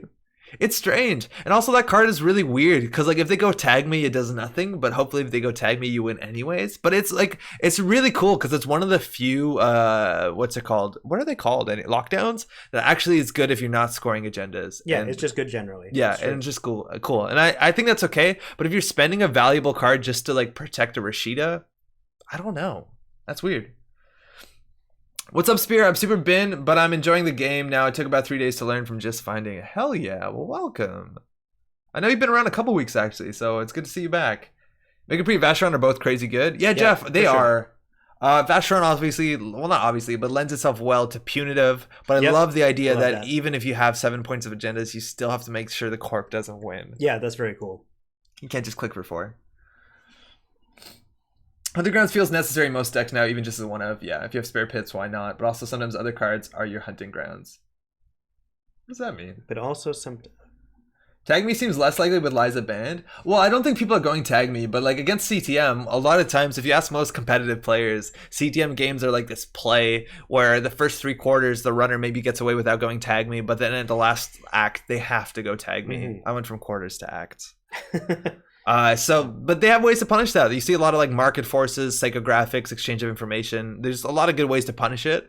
But the idea is that if someone goes full tag me, CTM is bad and this lockdown is bad. So maybe doubling down on something like that might not be correct. But again, I've done no testing and I'm actually a pretty shit CTM player classically. Basketball to Broadway. Basketball to Broadway. I don't even know what that means. All right, that's cards. Let's get into games, Pat. You want to see some decks? Which one are you more excited to play? So it looks like some people said they want to see the Corp deck. I can't remember. I can't see who it was who said that right now. Cool, let's do it. Yeah, so let's talk about the Corp deck first. Oh, let's talk about it. Very good, very good. Oh, quarters to acts, basketballs to Broadway. I've never heard that expression of that as a expression. All right, Earth Station. You know what? This has been a problem actually for a week. I can't open the deck list. Oh. Do you want to just describe the deck? I'll just describe the deck. So it's basically my Sports Medal deck put into Wayland. So that means there's 3... 3 Arella Salvatores, which are one of my favorite rush cards. It's a rush deck. There's only 2-point agendas plus hostile takeover, and almost all the agendas make me money when I score them. That's the basic idea. Okay. So tempo. Tempo. Ice Suite, big, small? Mostly small. And it's border control? There is border control. Surveyor? No Surveyor. Not big? No. Okay. No, I don't go too tall. I try to win quickly. And you have no real punishment. Like, you have no hard-hitting news, no punitive. Nope. It's just strictly ice agendas remote. Yeah. Let's do I'm it. just trying to go as quickly as possible. Okay, so we're going to say that after we get into the game, just so no one snipes us, but we'll talk about the matchups after. Like, what's your worst matchup? Oh, okay, sure. My worst matchup is, and then someone joins. Mm-hmm. All right, so I'm going to try and backseat as little as possible. Okay. Which is going to be difficult. Yeah, you're just going to let the reigning champion do what he does best. Flip is in a Twitch chat playing against some Null. Null is actually one of the decks that I'm really excited to play, to try. I think Null has some really cool stuff. Null's ability seems actually more valuable than ever right now. Yep. You do have the buffer, which is cool, the buffer chip. Mm-hmm. But on top of that, now people are actually playing Chisel. You can actually play Prey, which is pretty sweet. Amaku is pretty good. You can Gachapon for the stuff aggressively. There's some really good ice destruction, especially with Simul Chip bringing back your Chisels. Yep. I'm in. I'm keen to keep this because it started with the household takeover. Hell yeah. And you have Kayambe Grid border control. Yeah. Yeah, that seems fine. Are you worried there's going to be central pressure from Null? Yes. What kind? Sorry, no, I just want to zoom in because we zoomed out for assets. Oh, yeah. I mean, I'm thinking there's going to be Stargate. Yeah, that's what I'm always worried about. Could also be an Apocalypse deck. Maybe I'm just making that up just to scare you.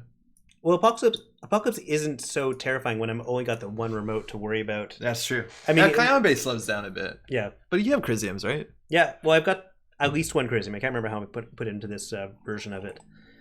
Yeah. Oh, this isn't the Ice Wall Rush Earth Station? I don't know if I've seen a deck list that has that. You just scoring? Yep. Bad Pub, here we go. And again, to run HQ, it's like you have a vanilla there. It's yeah, exactly. Like one credit tax. One credit tax. Come on.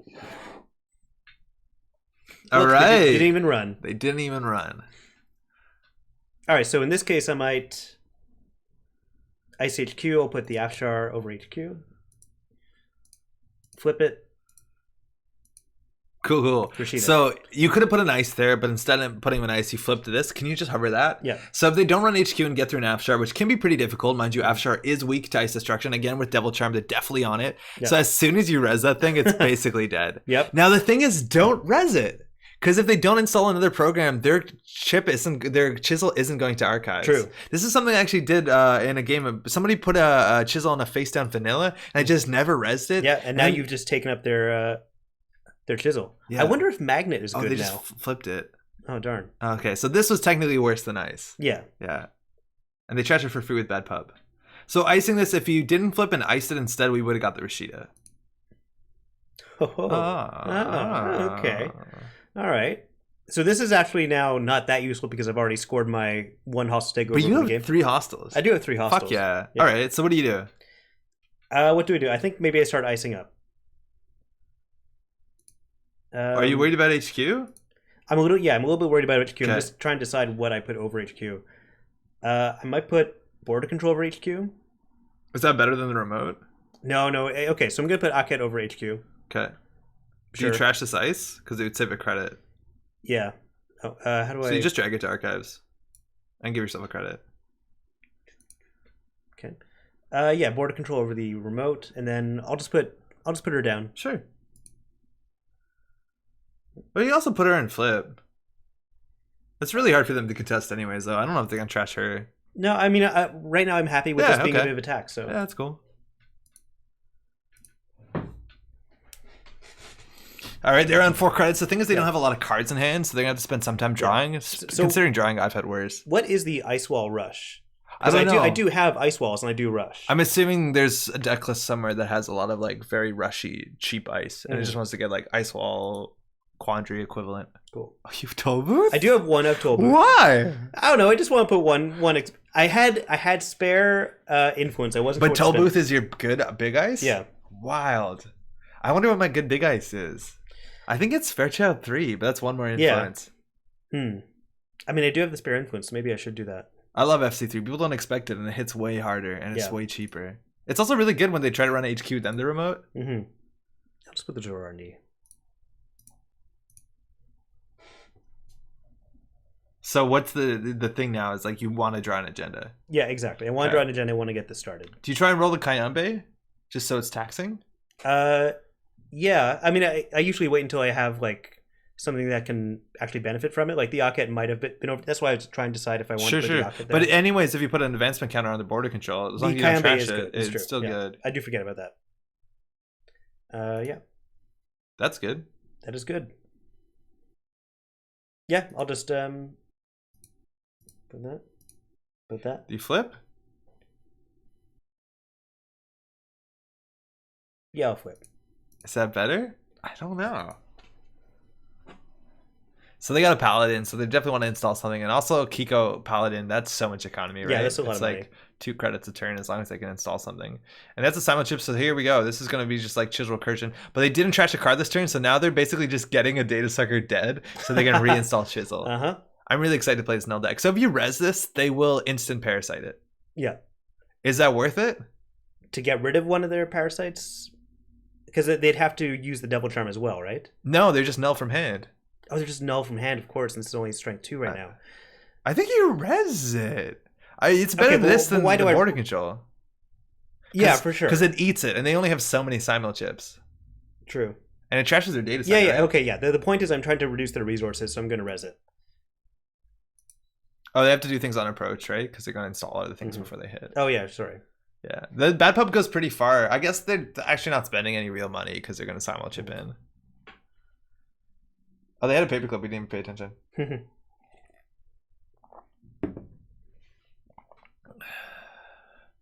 I don't think you're keeping your Rashida.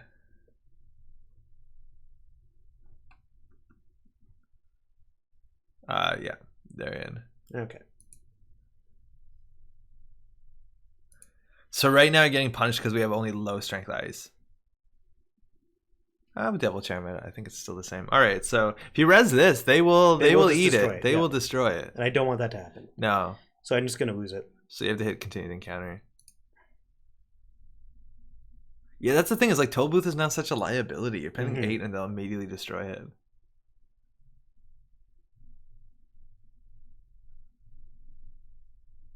All right.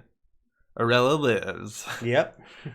So their money's dried up Arella a wee never bit. gets trashed. No, I know. No one ever trashes Arella. So hostile off the top. That's interesting. It makes HQ difficult. Yeah. Doesn't give him Data Sucker.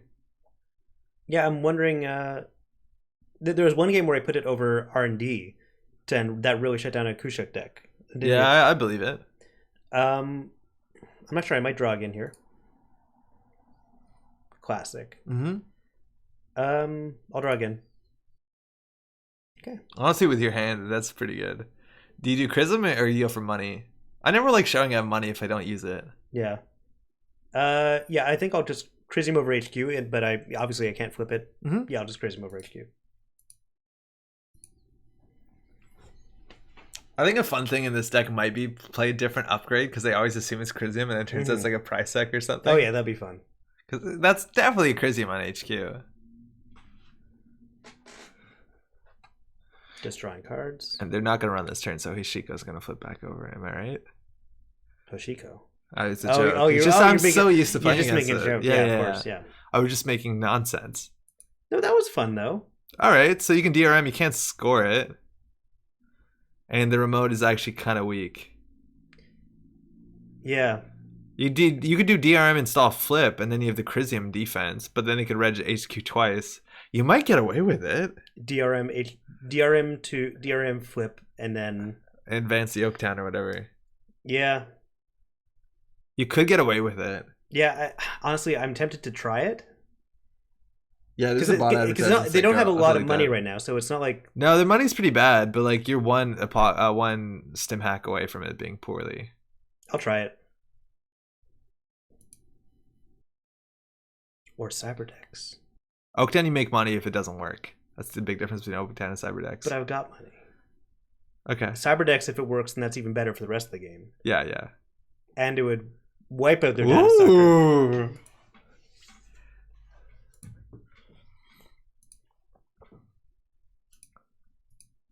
All right, so you need enough for Chrism. Can I borrow this? I just Yep. need to do some what's it called? How do I destroy someone?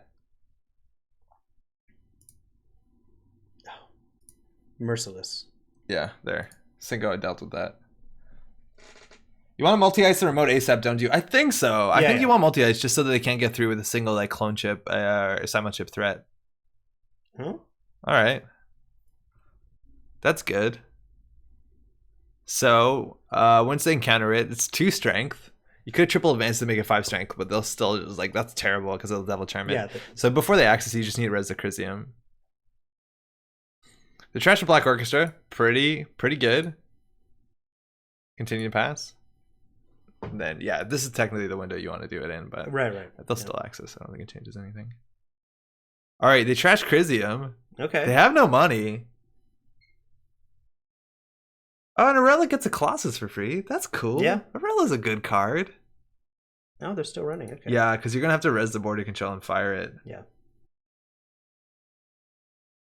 With 1 credit? Yeah, because they can instantly parasite that when they counter it. They can't use Data Sucker. Yeah. And they've already nulled, so they'll have to use the Devil Charm. Which would be okay if they got rid of it. But you can just res it and pop it. Yeah. But then you can't score your agenda. This is why Oaktown's better. Do I pop it? Do I? Well, you're gonna lose the agenda if you don't pop it. Yeah.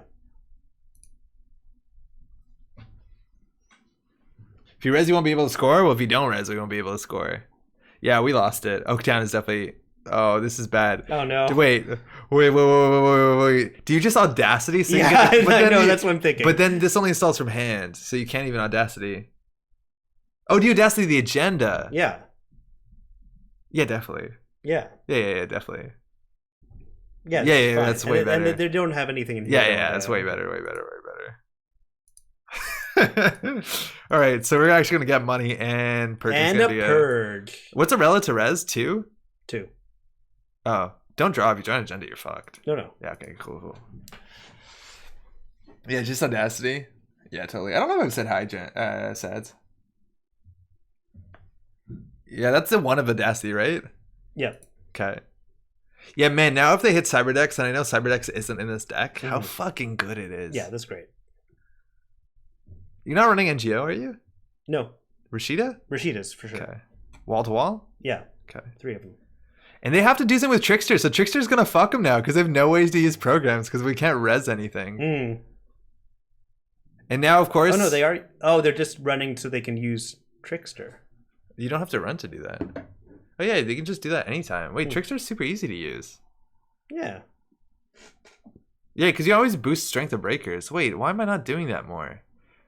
Right, if you draw, it's terrifying. You could do credit IPO, but then they're getting faster. Yeah. But do I draw hoping for ice? How much ice is in your deck? There's like 17. Oh, yeah, okay. A lot of it's been trashed already. Yeah. I'm gonna draw. Okay, maybe Whatever. not. Yeah, maybe just money. Maybe just money. I don't know if you need IPO because they might run it if you don't. Actually, that's not better. Yeah, do that because you might have to res the toll booth. No, you definitely don't res the toll booth and immediately dies. All right, so how many simul chips, how many chisels have they gone through? I think it's only 2 chisels and 1 simul chip. Yeah. So they have 1 more chisel, 2 more simul Well, they chips. haven't even used up their simul chip, though. Yeah. Oh, ice card makes sense. So they might be on Gachapon. This is a scary deck. I really wanted to try this sort of deck. Like, a lot of your ice is now 0 strength. Yeah, like, Ice Wall is a problem, Afshar is a problem, Border Control is a problem. Man, this feels really fun. You play this with Cutlery and you play Mystic as well. Oh, man. Which might be overkill. Oh, they trashed. That is a terrible res, right? Oh, yeah. I'm never going to res this, but I want to put it somewhere. Okay. Why don't you just pump Paperclip there? No backseat? Oh, I'm so sorry. How's it going, Hans? Minus boost, +1 lockdown? So I did draw into agenda. That was my mistake. I looked away! You looked away. You weren't backseating for a second. But I think we're fine. Oh, I would draw again there, just because you dilute it. Yeah, to dilute it. Oh, no! Well, it's too late. We're just going... No, it's 100% agenda hit. And the thing is, like, Archer's obviously so bad. Res the toll booth. So then they use their... it eats it so that you can actually hit them. Oh, man. Yeah, this is a simul chip. Do they have an MK Ultra in the bin? I think they might. No, okay. So Archer could hit. It's not amazing, but it's important. Mm-hmm. All right, so it's at -2 strength, Great. -6, -1. And then there you go. That's how you pay 8 credits to trash Access 2 one things. card. We trashed your data sucker, honestly. I'd rather trash the paperclip. Like, a data sucker is good and the paperclip comes back. Yeah. Okay. Mm-hmm. Okay, so we All survived. right, so now they have no other stuff, and we have the beautiful, beautiful ice wall. Okay. Do you jam behind that? They have a paperclip. It seems terrible. But they don't know. You'd have to advance it. They I'd have to would advance know. it. Yeah, they would know. No, I think you draw. They can pay 6 and run through the. Actually, you're right. They don't know it's an ice wall, Mm-hmm. So I think I install advance, and then you can't flip. and then I can't flip. Yeah, that's what am I terrible. doing? I Yeah. need to flip. I think you need to draw and set up the ice wall for next turn, or hopefully Yeah. something better. That's technically involves them installing a breaker, and it's expensive. Yep. What ice R&D with that? Yeah. And this one. They break it for free though, so I don't even know if you res it. Yeah, but it looks like an Yeah. ice. That's the most important. Ice wall also does have value when it comes to blocking hippos, which they might have. True. So ice wall is 0 strength if we advance it. Advancing it seems like a pretty badass because we're spending credits and time and resources on something that just dies. Yeah, there you go. This is everything that they wanted. This is gonna be a problem.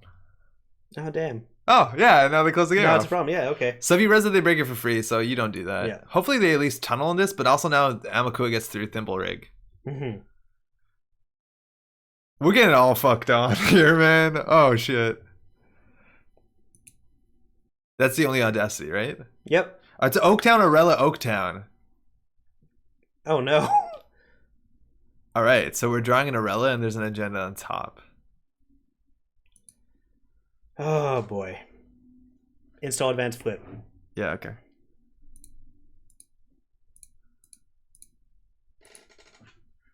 And they're probably just going to go get the Oaktown. Yeah. All right, here we go. What's on HQ? Oh, that'd be a really good. Oh, no, they have Devil Charm. You can't res Archer.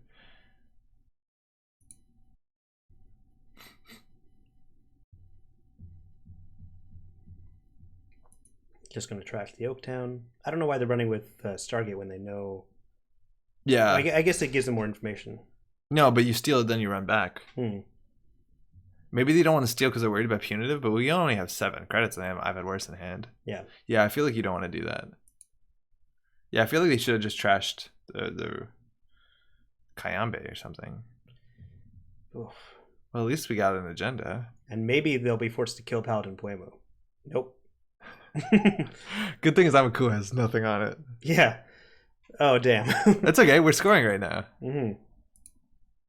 There's very few agendas left in the deck. Now we win with double hostile somehow, right? Yeah.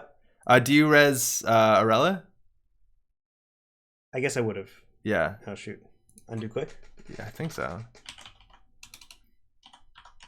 Completely forgot. I thought that was a Kayambe for some reason. It's all good. Oh, no, you're good. You're good. You just haven't scored yet. Yeah. Oh, yeah. Sorry. No, you're right. I thought it was a 3-2.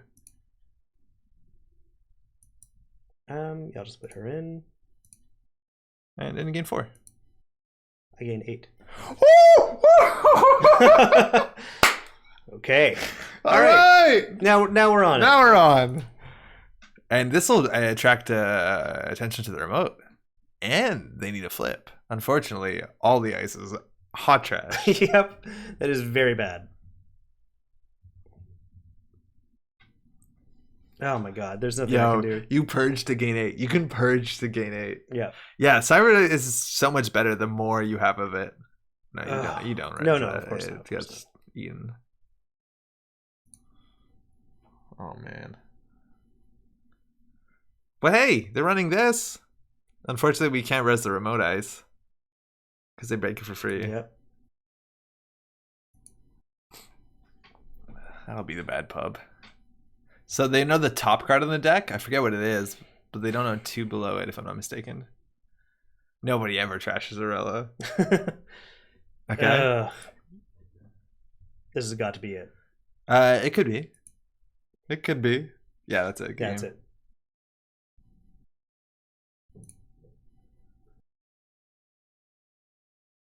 So I think the issue obviously is we didn't have more than one ice on any server. Yeah. So ice destruction is really good at dealing with not that. How many more cards agendas do we have in the deck? I think it's actually unlikely that they win there. Yeah, there probably wasn't that much left. Just four out of 21. So 1 in 5. Oh, actually no, that's 5. 2, 3, 4, 5. Yeah, you have 3 1-pointers. You have 21 agenda points. I don't think you have 20. Yeah. Do you want to run it again? No. Let's do the runner just so I can. Your ice is no good. Yeah. Okay. I didn't put these together too well. No. Sure. But what happened yesterday? You got enough ice on the remote, or you just go fast enough? Because I'm surprised. I thought I would see a bit more like one survey or something. Moroka just went fast enough. Wow. Okay. Cool. Very rarely did they build a tower. Really? So 1 or 2 ice, and then you just don't get into HQ. Yeah. Oh, super cool.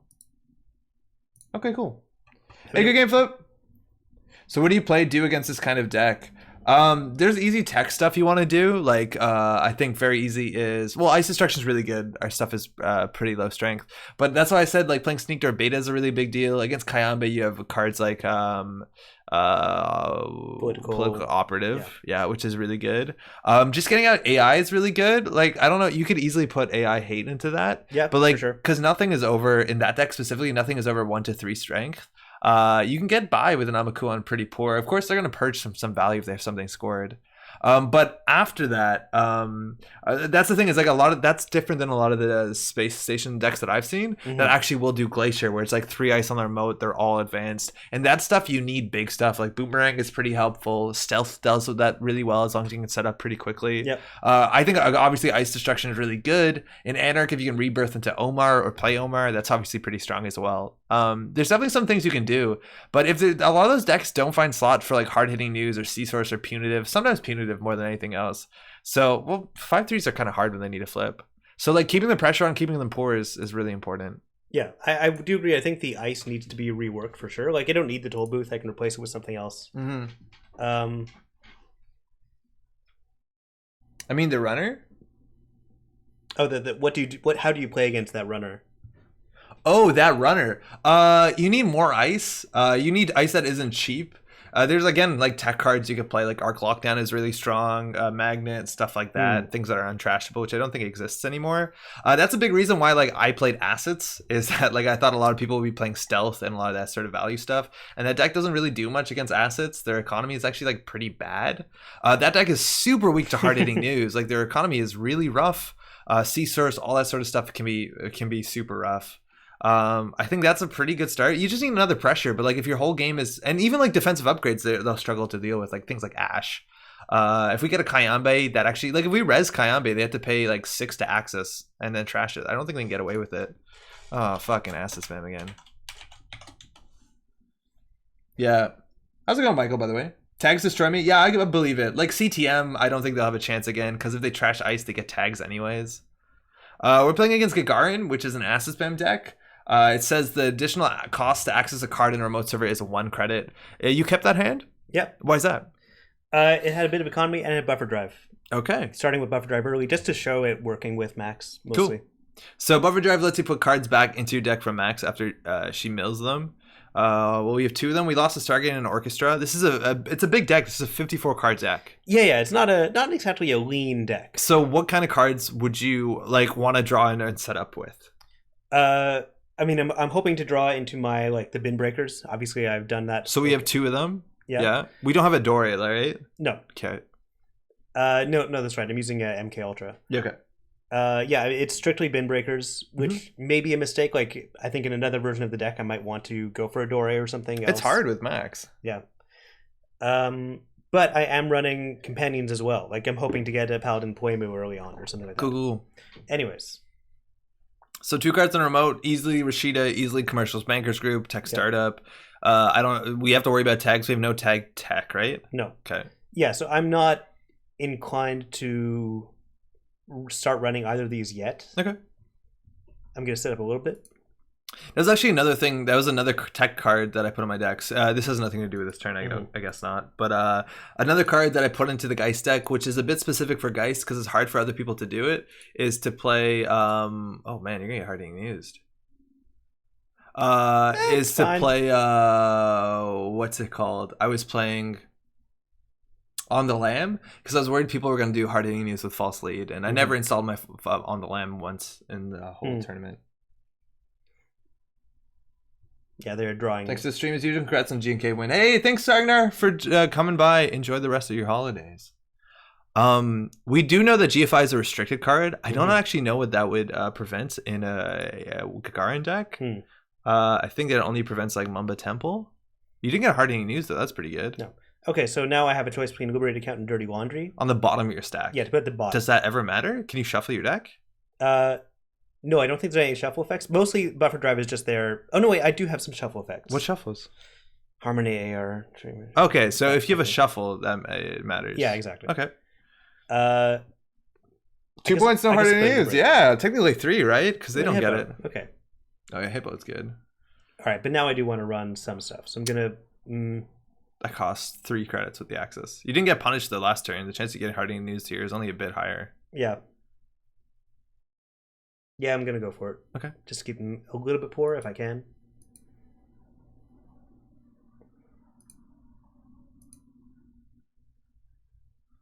So again, that's 2 credits of trash. It's a political card, so they can't ice it, or if they do, it doesn't get an effect. And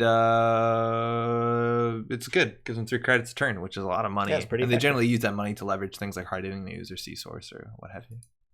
All right. So that's 1 to access to the trash, around 1 credit. I'm just gonna gain a credit here because I am sure that we're going to get hard hitting news soon. Okay. So again, the combo is hard hitting news a lot of times into either boom or high profile target. High profile target. And actually, a deck like this could easily sneak out a false lead. I don't know if they want 1-pointers, but if you sneak out a naked false lead, at that point you just do hard hitting news and then you false lead them. It's really hard to tech that out. Misdirection helps a bit. Actually helps a lot, especially if you're a shaper and you can install it clicklessly, but who knows? Despite being on holidays, I have an appointment to go to now. Thanks for the stream. As usual, congrats on the GNK win. Again, thank you so much. It's good to remind people that I am the undefeated champion of the last night's GNK in Montreal. Again, 16 players. It was a huge tournament. I beat every single one of those people. I feel like that's not being brought up enough. We can work it into the comments of the channel as well. So you obviously don't bury Black Orchestra just so it's available. Yeah, I want that in there. Yeah. Okay. Wow, Maker's Eye. That's technically available. Do we want to just push our luck? In theory, there's actually like a really big chance that they're running SDS drone deployment if they're running 3-pointers. Yeah, that's so without a breaker installed, it's kind of rough to try and go for multi-access. Could you just punish them with like Stargate and then control their draw so they never draw ice? Like we're already like dancing on the like edge. I might as well install Stargate. Yeah, usually start I'm waiting with until them. Yeah, whatever. Yeah, and sure. They probably don't have that much ice in their deck. Yeah, let's do it. Whoa! No. Yes. Yes to hard hitting. And then go back for the Atlas. Yeah, for sure. And what are they drawing after that? Commercial. I can't believe we just trashed hard hitting news. Oh, that's huge. Okay. So we know that they could draw ice, mind you. They do have a like we don't know what they're drawing technically because they have we aren't able to see their entire draw. A DBS. So we saw a tour guide. No, what did we see? No, we saw. So we don't know this ice. We saw Commercial Bankers Group. You beat 15 out of 16 people. DEFCON has a very proper correction. Okay, now earlier in the night, I did correctly say 15 people, but in a sense, I defeated myself and my own anxieties and my own lack of self-confidence. How's it going, DEFCON? Okay. So it's unfortunate that you have to decide this before saying the third card. Maybe that doesn't help that much. I'm gonna put Stimhack on the bottom. Okay. That's something we can get to next turn. Yeah. Do you just force them to res? I would maybe Stargate here. Sure. Because they're looking to score something in server 3. I don't think it's an NGO front. It's probably an Atlas, and then you lose the game after you run here. But then they can't res.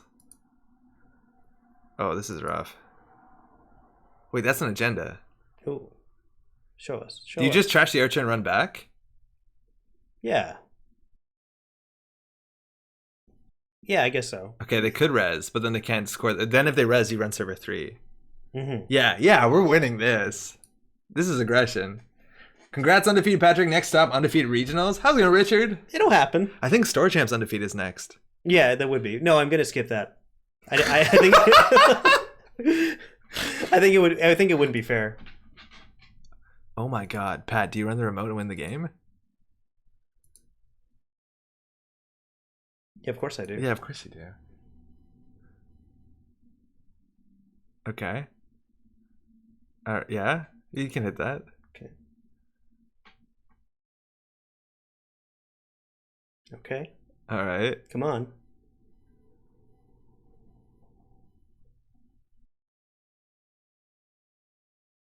Okay. Okay. Yeah. Yeah. And there we go. See what? And there we go. So my second game as Max at the GNK went similarly. What happened? Oh no. Oof, nothing to sacrifice there. They couldn't res anything. Oh, the right place not to respect anything.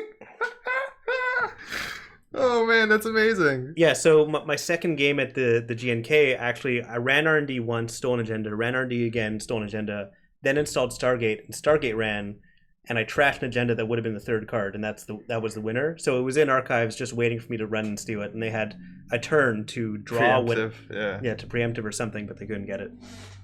Beans. Do you want to do another one of this? Do you have time? I'm not sure if I have time tonight, Okay. but we can talk a bit about what I'm going to take out of this deck if you want. Sure. Because I don't think the runner deck is not at all good. Okay. Yeah, it's hard for us to open this because it doesn't actually work in. Let me try and open this in Chrome. Maybe it will run a bit better. Also, Terrence, what's up? I totally fucked up and forgot to plug the tournament that was on the weekend. Can you talk about it a bit? How was the new player tournament, which was on the 4th? Like, I plugged our GNK and I totally forgot to mention that thing.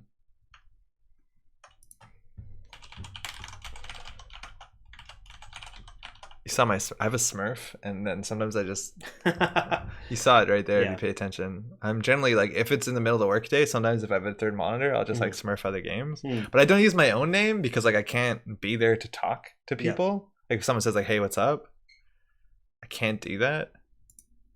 Yeah, I just can't open decks, Pat. All right, that's weird. Anyway, so the two things I'd take out are the Harmony AR treatment. It seems like a weird include in a max deck on the basis that like we're gonna trash 2 to 3 of those cards anyway. Yeah, unless you draw the rest of your turn, and you don't even play I've had worse. Like you don't have burst draws. No, I do have I've had worse. Oh really? Yeah. Oh, okay. And the other one is moshing, which I initially put in because I'm using all bin breakers, and I thought moshing would be a fun way to get them into the bin. Mm-hmm. But the fact is, they're gonna end up in the bin anyway. Yeah, it's not speeding things up tremendously. What's your breaker? I'm sorry. What's your console? It's Kiko actually. Because I'm running Paladin and Taka. Do you get them consistently? I have 3 Paladin and 2 Taka. Have you? Yeah. Is that better than... Because that's the thing. Obviously, this is a bit overkill. But I've been really excited about using... What's that card called? That console I just mentioned? I forgot the name already. Patchwork? Yeah. I've been really interested to use Patchwork with Buffer Chip. Yeah. Now, Buffer Chip already fires immediately when it comes to max, which is unfortunate. Yeah, so you can't get extra value. But that's the idea. And actually, this is a really cool thing that I want to play with. This is David was playing this at the tournament. The idea is that in playing Shaper, using Splashing Patchwork and Buffer Chip, and then you would discard a card when installing a card with Buffer Chip, with Patchwork, and then Buffer Chip's put on the bottom of your deck. Now the thing is, David was playing specifically Cabanessa Wu with Chameleons. So the card they put on the bottom of the deck, it's fine because Cabanessa can just look for it. So it's like value. That's cool. I like that a lot. Very cool. Yeah. All right, cool. So the new player tournament was great. We had 16 people throughout the day. My feeling was that the majority were new, but I didn't like quiz them. So how new are you? Yeah. Was it like an organized structure thing? Like, is there a winner, or is it just like organized play? I think even just organized play is a really good place to start. So was this a core experience tournament or just new No, it's just new players. Okay, I don't think it was a limited format. I think it was still all of constructed. Very cool. Yeah, the other deck I was considering bringing on yesterday was actually, and I wish I did because I think it would have gone way better, was Sunny. Yeah, Sunny with DreamNet. Yeah, DreamNet's definitely in there. I might have the deck list. I probably will actually. No, I think I'll play my HB deck after tonight. But what's it called? The Sunny deck was like 56 cards. Like I still kind of cut it down. But it obviously DreamNet's a good card. I still haven't played enough with Office Supplies, but it just seemed good. Yeah, okay, it seemed like a good time to play it. That's good to know. Yeah. As the world's top, well, no longer the world's top Sunny probably. 2018. As of 2018, I was the world's top Sunny. You still have that card, right? Yeah. I have a criminal that says Freedom Fighter on it. Very cool. All right, I'm going to say goodnight. Good night, everybody. Thanks, Pat, for joining. Yeah, so no problem. much. We'll be back. You'll be back hopefully next month. Yeah, for sure. And I just want to remind everyone again, Undefeated, Wednesday night GNK. Please come to the next one. I probably won't be there because I'm trying to maintain my record. You will lose it if you're not there. Oh, will I? Yeah. Oh, is that how that works? Yeah. No, I want It's to. like a wrestling belt. No, I'm going to retire. If you don't show up, you lose the belt. No, I'm going to retire. It's not like a 24/7 belt where anyone can just challenge me out of the blue. Okay, that's fair. But that would be pretty cool. That'd be pretty cool, It would be actually pretty cool. Yeah. Anyway, have a good night, everybody. Cool. We'll be right back. I'm just gonna show Pat out a bit, but we'll be back. We're gonna be playing some HB, maybe even some Sunny. We can show the Geist too, but I don't really like the Geist deck, but it's a possibility. We'll be back. Cool. I'll be watching from the bus. Hey, perfect. Yeah, I'm just gonna put the music on just so there's something. Yeah. Bye. We'll be right back.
Hey, how's it going? Welcome back to Metro Market. How's that music? I actually can't hear it right now for some reason. I'm hoping it was like pretty chill. So yeah, I built a couple decks. One of them is an acid spam deck, and it's actually been pretty fun to play. We'd have to build it really quickly. I think I can build it from memory. Actually, wait, hold on for a second. I might disappear. I'm back. This is in theory a more narrow window, so we could do that. I don't know if you all have opinions on what you want to see. I do have a Geist deck, which I think has some interesting things going on in it, but definitely needs some tuning. Otherwise, we could try and build some Ice Destruction, which I think we've seen to be a bit powerful, and Null maybe could use some support, and I think Null is pretty cool in that deck. Otherwise, I don't know. I'll probably just build the HB deck. I don't think it is on JNet. Maybe it is, and I can just copy paste it in. That would kind of be ideal, wouldn't it?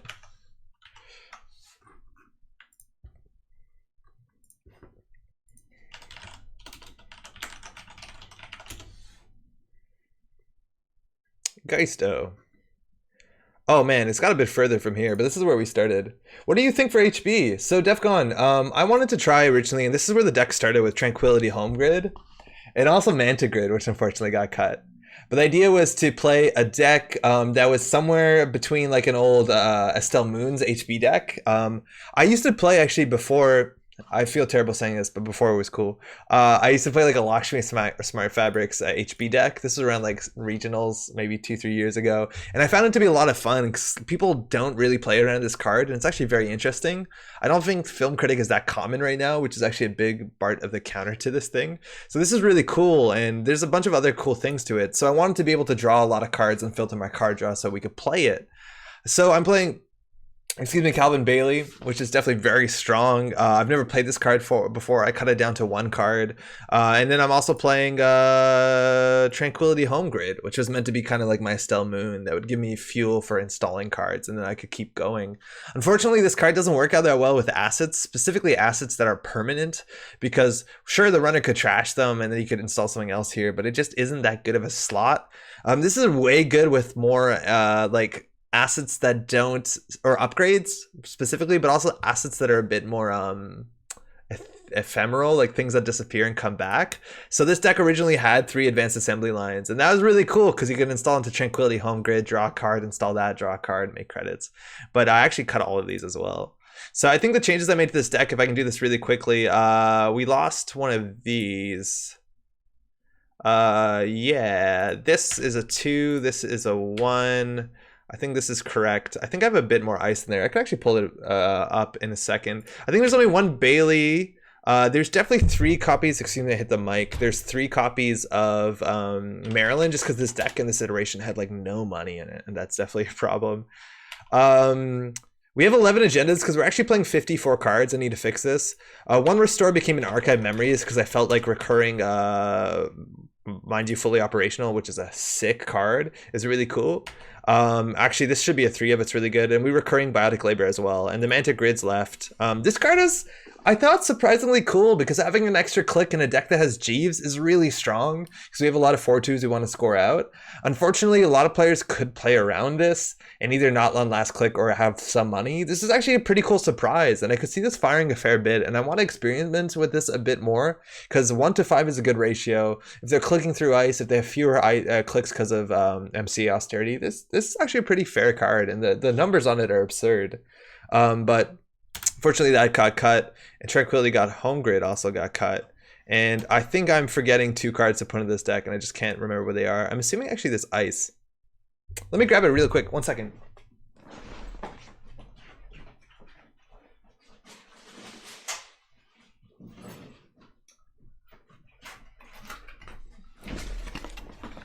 So I also double sleeve my cards, which is really fun.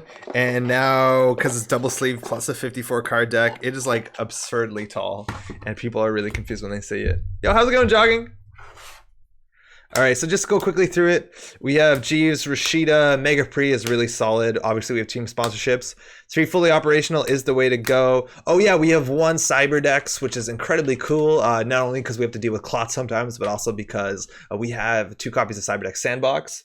We want multiple copies of the same card because that's how Lakshmi works, and it's really strong. And I think the last thing we're missing is actually just a piece of ice, and it might be a 3rd Gatekeeper, just because, you know, it's actually really hard to deal with. I'm looking at 2 Hagen. I think maybe it actually is this. And I think that's the only thing that I'm missing. Regardless, I think this is still playable. Drafter also, not as impressed with it. Obviously, it's still pretty good and something you in theory have to respect, but it's like so much closer to a Crick than an Architect just because it doesn't protect R&D like in the slightest, and that's obviously a problem. I don't know what the last card is. This seems right. Double sleeving is Snow and Ice. I won't go back to single sleeves. Yeah, no, I'm definitely a really big fan of it, and especially like I'm back sleeving my cards with old original Netrunner cards, so they're very thick and they feel good. Like they have a snap to them. They feel like holding a physical thing. And now when I hold other people's cards, they feel You know, kind of limp. All right. I don't know actually if this is right. Whatever. Drafter. Okay, we got an Afshar and a Fairchild. I kind of just like Afshar. We got 2 Vanillas, 2 Gatekeeper, 2 Hagen. Yeah, this is good. All right, I wish I had a better deck name for this. I don't know what we're doing. So we're going to copy this into JNet. New Corp deck. And there's a lot of cool things that work good together. Sports Fabric. What's Sports Metal? Like, Sports Metal obviously is good money, but it's also card draw. And card draw is really good when it comes to both drawing your agendas, especially when you're filtering card draw. Like, firing the Sports Metal draw too when you have daily business shows is incredibly strong, which is super cool. Because you can filter your card draw, so you either don't draw agendas or you draw the pieces that you want, and I think that's really cool. You get that filter card draw at the top of your turn. If you fire Gatekeeper, you get that filtered card draw, and a lot of the Lakshmi deck is the ability of having 2 of the same agendas, and then you're protecting them. On top of that, you also do have MC Austerity, which is nice and annoying. Older versions of this sort of deck list used to run, what's it called? The Current, that would rob them a click if they ran, so it's harder for them to interact with your assets. And this does the same thing. With 3 clicks, it's very hard for you to interact with the assets. And a lot of the Anarch decks also want 1 or 2 clicks to sate their companions, so it gets a lot harder. DBS has been great since day one. It'll never be bad, and I'm glad it's in the original core set. It's also a really cool card for learning Netrunner because people undervalue that card. Like, that's almost a must trash in a lot of situations. It slows the game down, sure. Sometimes it speeds it up. I don't know. I like this archetype a fair bit. Oh, yo, it's Antoine. We actually played yesterday.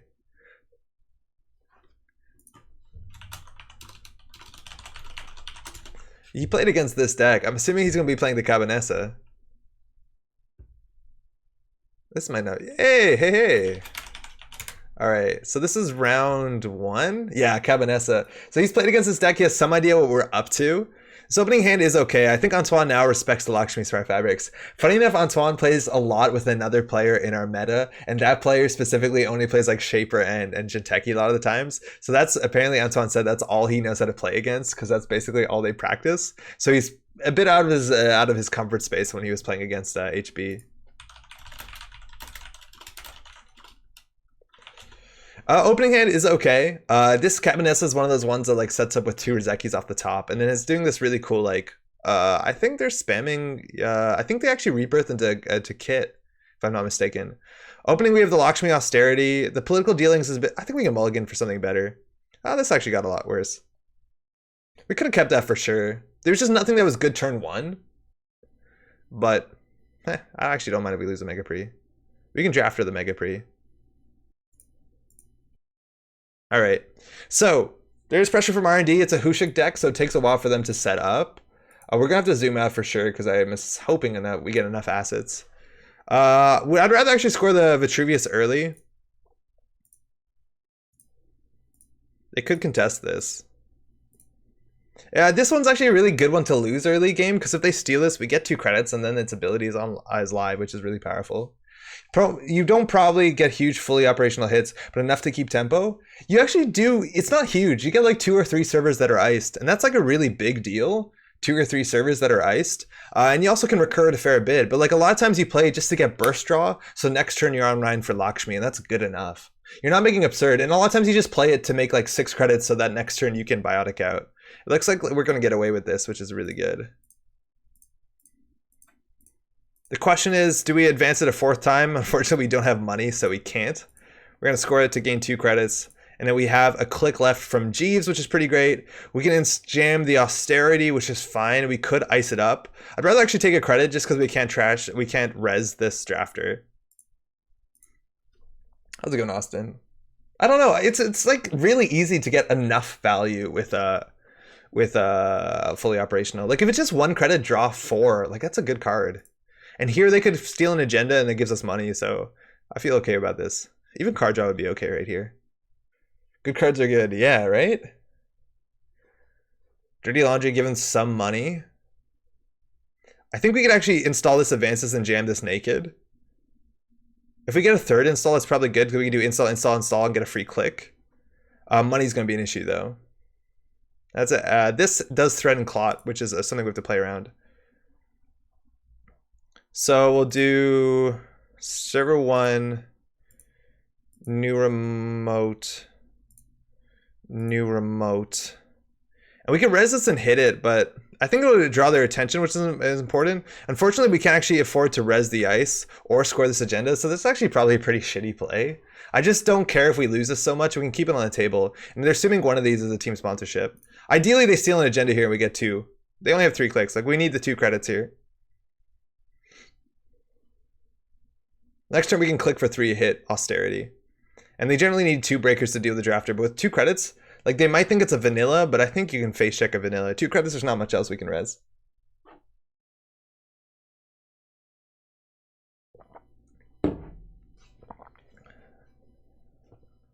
That's kind of the cool thing here is, like, you can leave R&D open. A lot of the time. Sure, they might lock you. And if you have a daily business show, they lock you less and less. So they only have 2 clicks left. They could run server 1. It'll be some money. It's not a lot. I really need more money in this. So they're drawing up. 6 cards in hand. They probably want to install something here and not run. And it's just an Akamatsu mem chip. Okay. So unfortunately, we can't install the Mega Pre. We're going to hit this again. I think we just click 3 to get the Jeeves click, and then we hit this. And then next turn, we can do some pretty cool stuff.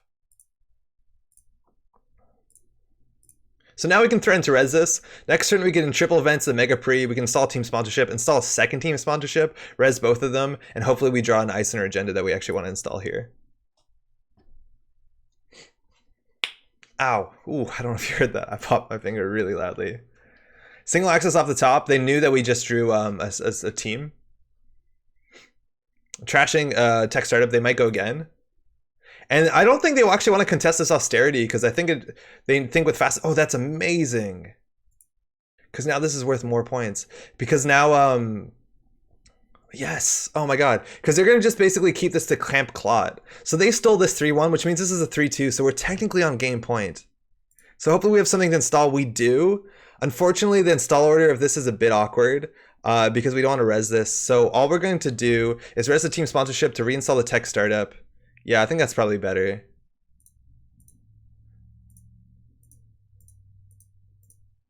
So we're going to score this.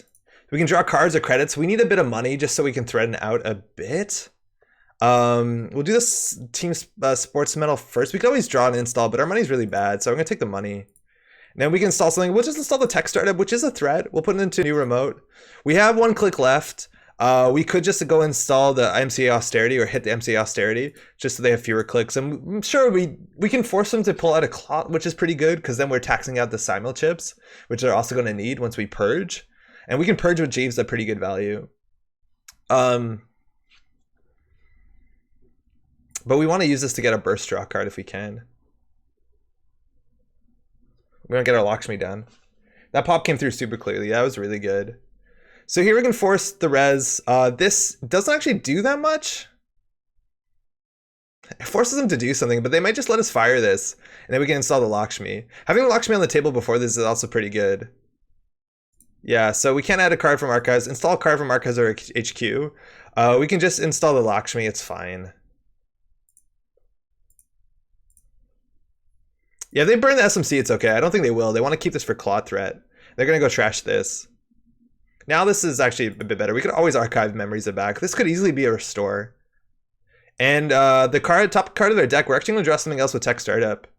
I think we actually just use the tech startup to get a Rashida behind here. But we also want to protect the Lakshmi, right? They're going to go check it. I think actually this deck does run Film Critic. It is a restricted card, but it's only a 1-of, so they actually have to find it. So they're actually not going to res it. We could res this, but I don't think it's worth it. We'll get an extra value from tech startup. I think we will res it. Our money is going to be a bit shit here. We want to res that first just so we get this. Start a turn, we'll use this. Install a card from R&D. I'm going to get a Rashida into server 1. That's also something we can res to get another counter on here. We're going to draw an unknown card. And it's actually a Hagen, which is something we obviously can't afford. But we can do triple click and then we can install it. With our Jeeves click, we could always install. The question is, what do we want to install? I actually think we want to protect the Lakshmi. We always can res this.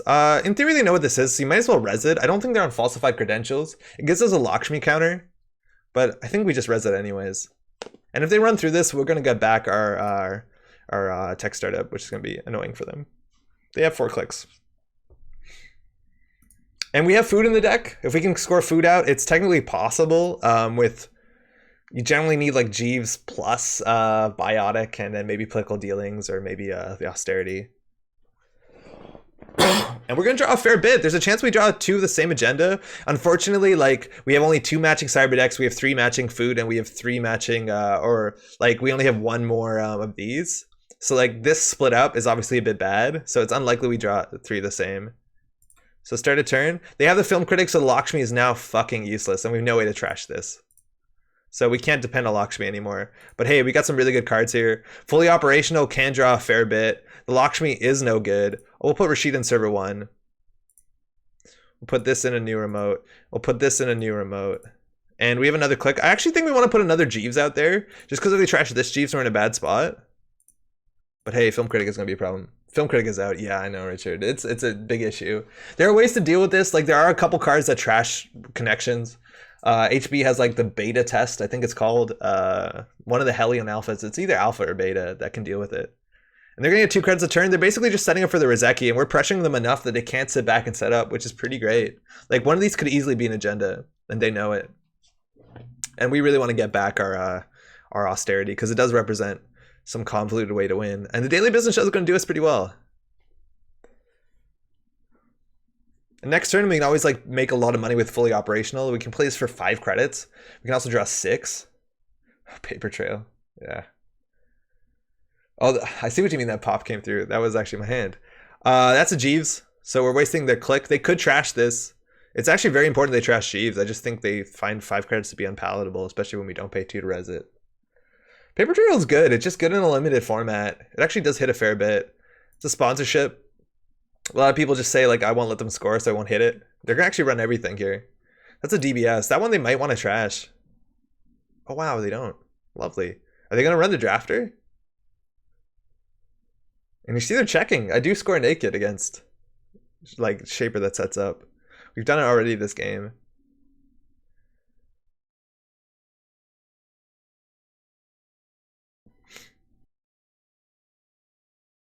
Thinking 1 click left. Could just go through drafter. Also could just like SMC to get through it. I don't know what their killer is. Oh, they're going for it. So I'm seeing they're going to SMC. No further action. Do they want us to fire? Oh wow, we're firing. So we can just pull a Rashida out. Yeah, that's probably better.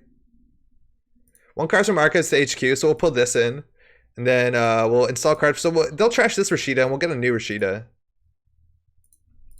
Obsidian Informant can kill the critic, as can Under the Bus. Yeah, Under the Bus is too much and we don't want to give bad pub in this deck, but MCA is an option. I just think there's ways in faction to do it. So they traded Rashida for Rashida. I feel okay about it. Oh, hold on. We'll res this first. All right, we can put 1 card to the bottom. Vanilla's pretty good. They need an answer for Vanilla. Maryland's pretty good. We got to put one of these on the bottom. Unfortunately, Bionic Labor is actually kind of good. They do have Clot Threat, but we can bait Clot Threat out on some weird shit. So I think we want to actually just set up on Austerity. That's actually really good as well. We could just install this and double install these 2.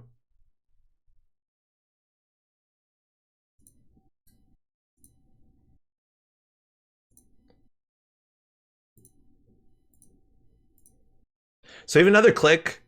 We could... This thing. Sorry, go away. We could fully operational for some money. Unfortunately, we have nothing here. We also could get this on the table. I think we're just going to put this into a new remote. Honestly, we could have just put the agenda here. It might be safer. They can definitely get through 2 ice. This is going to take a breaker, and this is going to take a breaker. They're not good at... They're best at code gates. Like, I think they're on Oilers, so this is actually kind of hard. Now, this they don't have to deal with. We can always overinstall on server 11, so they have to run archives. We can always, like, archive memories to get back. So there's options here. But, like, they're not setting up their Hushik, which is kind of the best thing. And we can force them to use the film critic, which is going to slow them down, so that we can push the next agenda. Scoring this thing is really important because they do have Clot and Plongis, so it's good to deal with that. And they haven't been drawing. Like, they've just been running and clicking for credits and stuff. They really haven't been doing a lot of drawing. I know specifically this deck switched out Proco for Baby, which is incredible for Symmetrical Visage and like Gene Conditioning Shop, which is hilarious because the players who play this are like huge Proco fans, and so they're spending all this time and money making their own Proco. So they trash Rashida. They're going back. Second card off top of R&D. Does Agenda fall off if Malia loaded Film Critic? I don't think so. I don't know actually.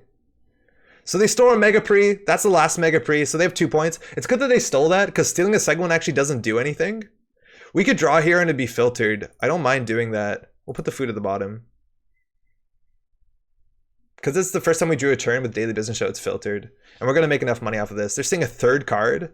We know there's a food on the bottom. It's a Cyberdex Virus Suite. Unfortunately, it's a bit too late. We can always like reinstall it to gain a credit. But like we wanted that next turn for sure. They could go in again. We have 2 sponsorships. Oh, this is gonna be dirty. Wish that card was good. What's that? Why that ice order? Because a lot of times they will pull something for the vanilla and then they will fire the drafter. A lot of times they'll let the drafter, they won't let the drafter fire. Like, excuse me, if they did this first, they might let the drafter fire and then just use their Palangi on the second one. This other order means we can over-install onto this. All right, did they trash our DBS? I think that's cool, but unfortunately it's gonna come back. We just need to make sure we have exactly 4 credits, and we do. We drew a food though.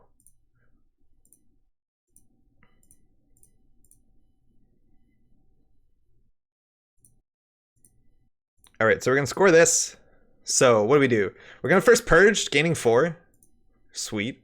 Sports medal, gaining 2. Nice. And team sponsorship, we can install cards from our hand, we can install cards from the table. So we could put a food in here, which I'm actually pretty okay with. And we can actually score it out next turn. Card from hand, we could actually put this on server 11. We could win from this. I don't know if they can do a double barrier. This might be too obvious though. We might have wanted to spread it out and be a bit more annoying. But from next turn, we can do Biotic Quad Advance or 5 Advance. Did they change the ruling where you can't purge if there's no virus tokens? They did. Yes, they very much did. Nisei did that. From my understanding, I haven't read it. Everyone's been telling me that, and the fact that JNet lets you do that seems like a big deal.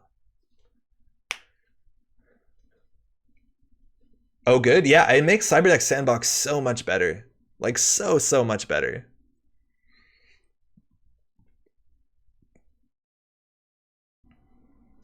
Installing Surfer? Wait, no, that's 2 restricted cards. You can't do that. Isn't this deck illegal? Is Surfer restricted? Wait, this isn't restricted, right? I never saw this. God damn it.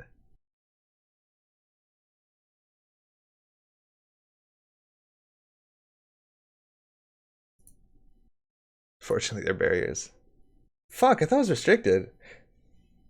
Didn't they change the rule that they didn't let you take actions? Yeah, but I don't think it impacts this one for some reason.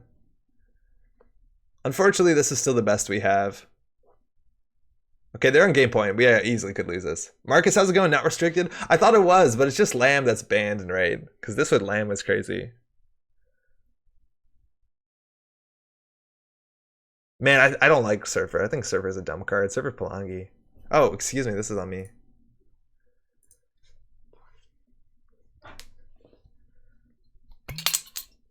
The HB lockdown's pretty good against this. Okay, so now they're on game points, so now we really can't fuck around. They still can't break it. So they're just going to SMC for it, which means they actually don't respect Clot here. Which is a chance that we top deck the win. A Croter, so that's how they set up their Hushik. They're on 2 costers. So this is 4 2-costers. They could Hushik here and win. So the top of R&D has to hold, and the Hushik, if they have it, has to hold. And from that point on, we're only going to draw 1 card, so we can't really win off the top. I think we could draw once, and then still Biotic out to win. If we draw specifically the Vitruvius that's left in the deck.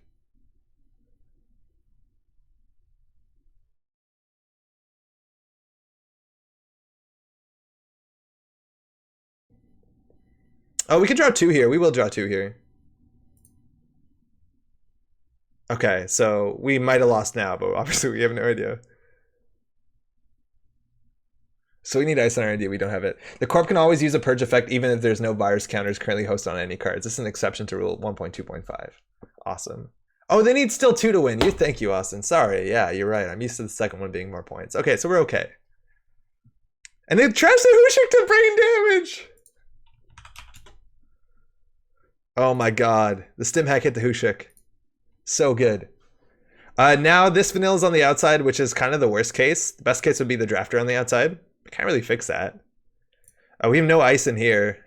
All 3 Rashidas though. And again, we could draw a win here. Yeah, so the ruling they had originally I thought was very inconsistent. It said you couldn't purge unless virus counters were being removed, which meant that you actually couldn't purge away a political graffiti because there was no virus counters on it. And I thought that was really stupid. And there was like a week where that ruling wasn't decided. Oh, they have a second one. Ah, shit. Hopefully we draw 2. Political dealings, Gatekeeper, Vitruvius. So they got the last Vitruvius. So now the chance of us buyouting out is really low. We'll draw 2 cards. Damn it. All right. 4, 5, 6, 7, 8, 9, 10, 11. There's only 3 more agendas in the deck. One of them is straight the bottom, a food on the bottom. So there's only like 1 food and 1 Cyberdex left. So there's 2 and 21. Oh, they just shuffled actually. Never mind. Hushik shuffles. And they play the SMC. They are threatening the clot. They do have the 4 credits. They're playing the clot now. Which honestly, if we had a restore, we'd be okay. Whoa. I think we just purge here. Wait, we have way too many cards to just purge here. We need to purge here, and then we'll just install the Gatekeeper, right? Fuck. No, I think we restore. I don't think we do purge here.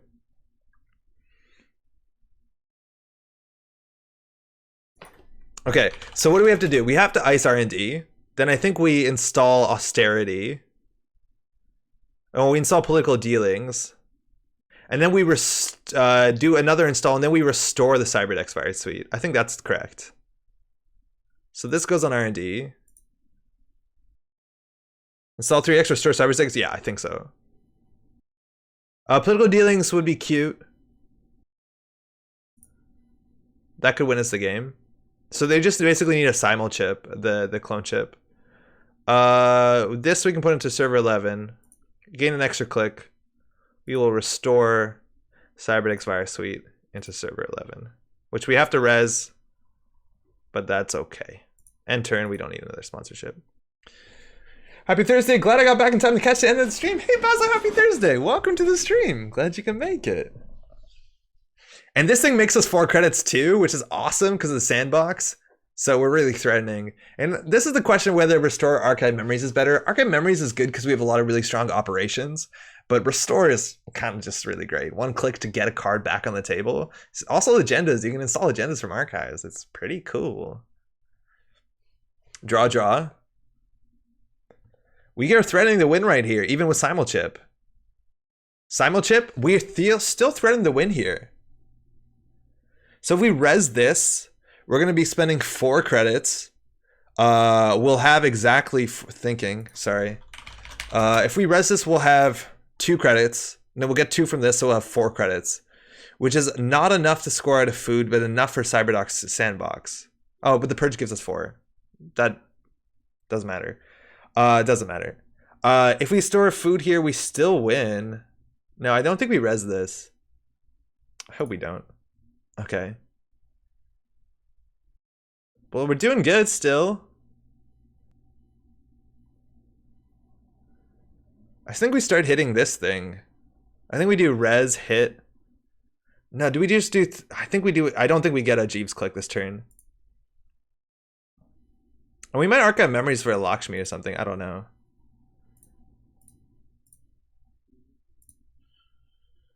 We'd always use this if we get enough to just to draw a bunch and then biotic out. Purge and hit? Yeah, purge is okay, but they have a simul chip. Like, this is actually just annoying for them. Because as soon as we purge it, they could just simul chip it back for free. And we have an extra click here. I think we just actually click for credit. Or we could play this for money. But I think we want this to draw out to the win. We actually probably had the win here. Yeah, we could have won, I think. No, it's unlikely. We probably just didn't have enough money. But we play this and we draw, like, what, 6 cards? 8 cards with this. That's huge. That's a really big deal. But I think a lot of times we need this just for money. And they only have 3 clicks and not that much money. We just lose to the next Hushik. This also shuffles our deck, which at this point, I don't know. Like, we've already shuffled and puts one more card into our deck that isn't the winning agenda. I don't think we shuffled this. No. Damn it. Okay, so we hit this. We could try and draw up. I don't think we do it this turn.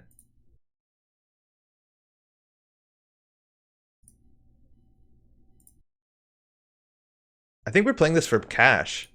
There's still 2 more in the deck. And we're going to need the money if they contest. Gain 2, gain 2, gain 2, gain 2. Feels good. Res political deal isn't fully operational. Oh, fuck. That was probably better, right? That we install. We have 2 clicks left. We could biotic. We don't have enough money. Now we're going to res political dealings for sure.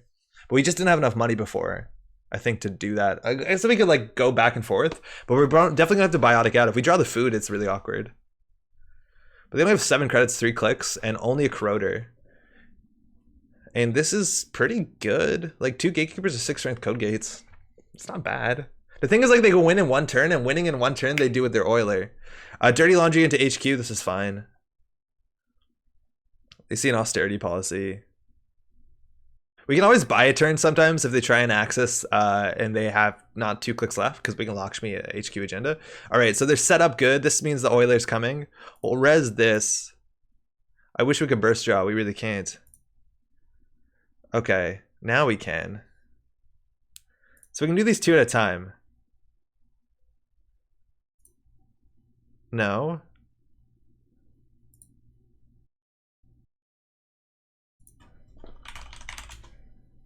Yeah, I think we win. I didn't do this math right. All right, we have 4 clicks. Yeah, we win. Good game. We don't even need a biotic.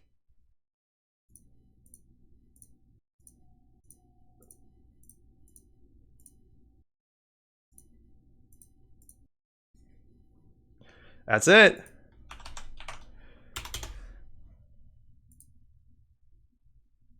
Gain 8. You can do some crazy shit with this. Like, it snowballs. What ice do you have on R&D? I can show. Yeah, there's some wild stuff you can do with that deck. They're just setting up for the last Hookshuk. Also, if they don't draw the film critic or they don't play it, this game gets a lot different. Like, we can start drawing very aggressively because we can protect both HQ and jam to the remote.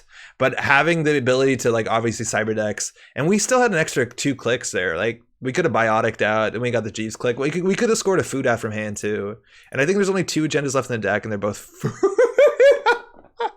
Or, oh yeah, there's also Vitruvius. Excuse me, I thought all 3 Vitruvius were out. We had an easy chance out of way there. Had Oiler and Hushik in hand, but wasn't sure about your ices.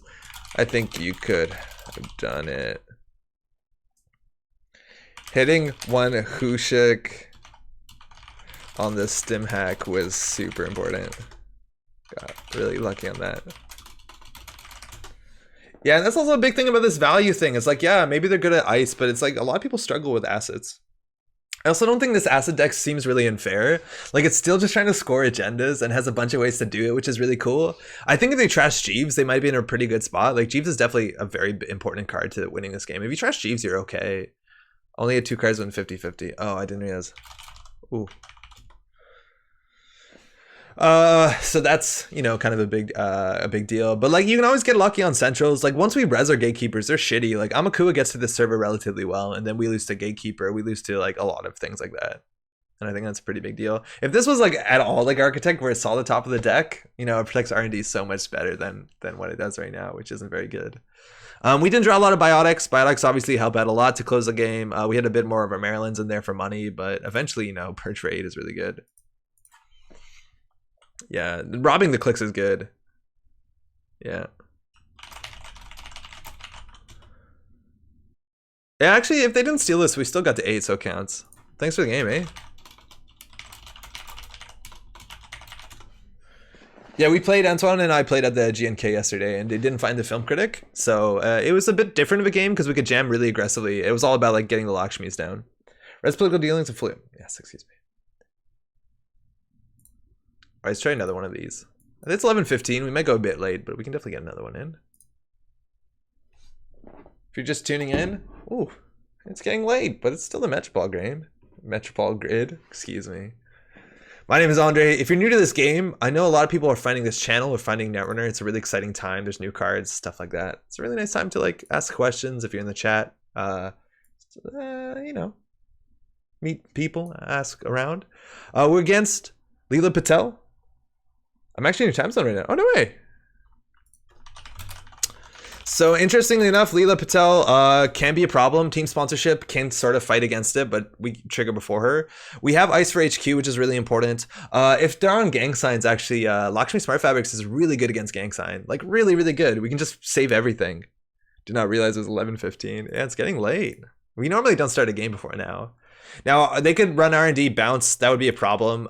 We could distract them out this way, which is pretty good. We could do... Wizard before me? Yikes.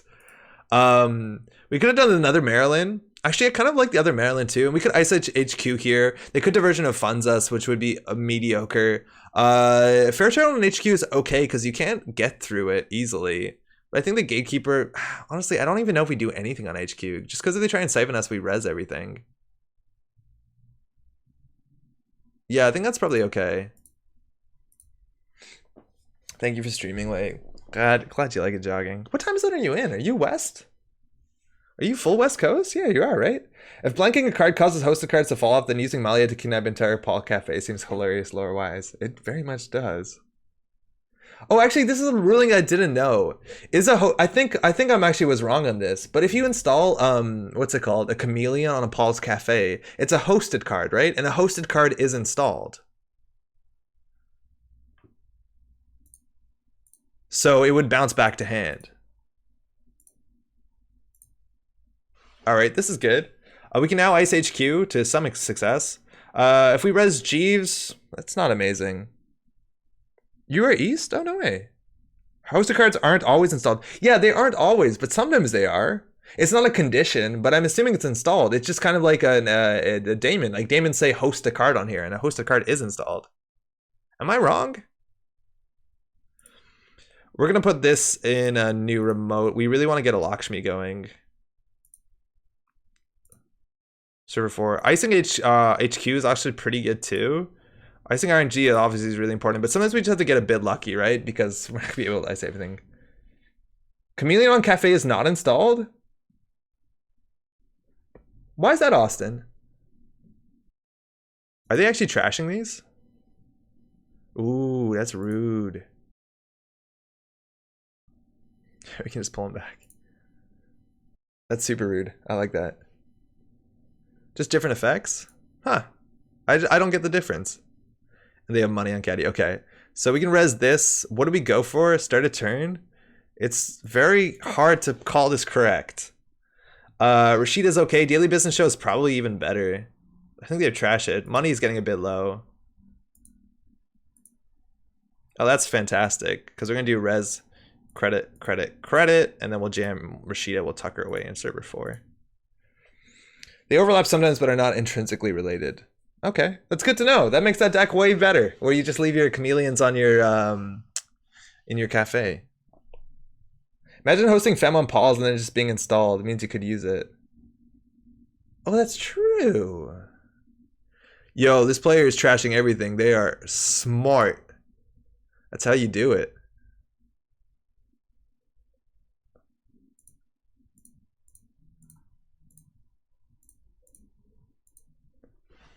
No, thank you. All right, well, it's back. That's good. I think they'll actually trash this.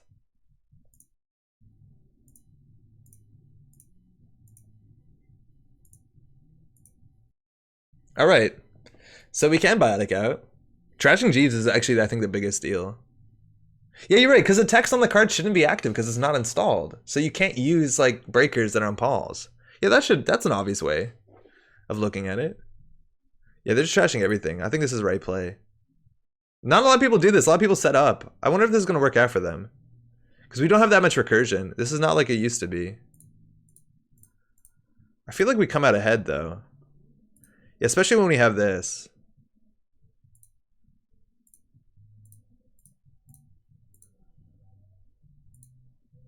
But our money's not good. You have the baby? Trashing everything. We'll shuffle it back, thank you. Friends for system core. Caddy, credit. Okay, cool. Honestly, we might have wanted to keep the agenda.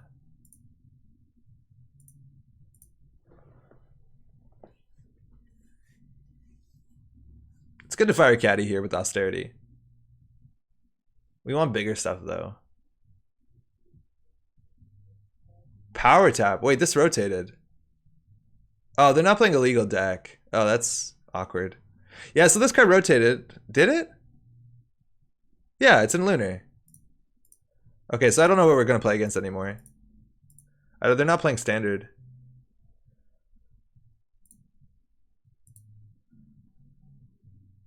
What does the splash screen look like? All right. I think we're just going to jam 3 assets here. Well, we're going to hit this first. We're going to jam a Jeeves. We like this. So what does this mean that they're on? Nexus? So this card isn't legal. That should be, I guess, obvious enough.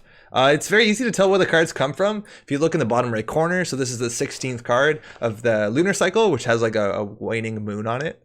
Maybe it's waxing, I don't know. But it's a 16, the 16th card came in the first data pack. Throw all rules out the window, power taps in town. I don't have any trace effects on any of my cards, so they're going to have to fire this themselves. Nexus and Citadel is my best guess. Yeah, but Leela doesn't have Link. Maybe they just go tag me. I don't know. I'm glad that we're getting out of hand now. We still don't have anything to score, but at least we can get this stuff down.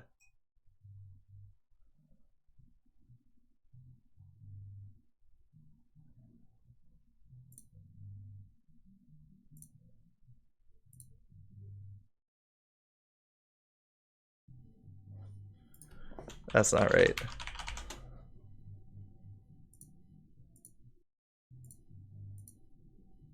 They might be on Snake Door. That's something worth respecting. So we just want to do triple install to get our value. Nasir left town for before the new cafe opened. He would have loved it. Oh, he would have loved that cafe. It's like a workshop away from home. I love that they're trashing these.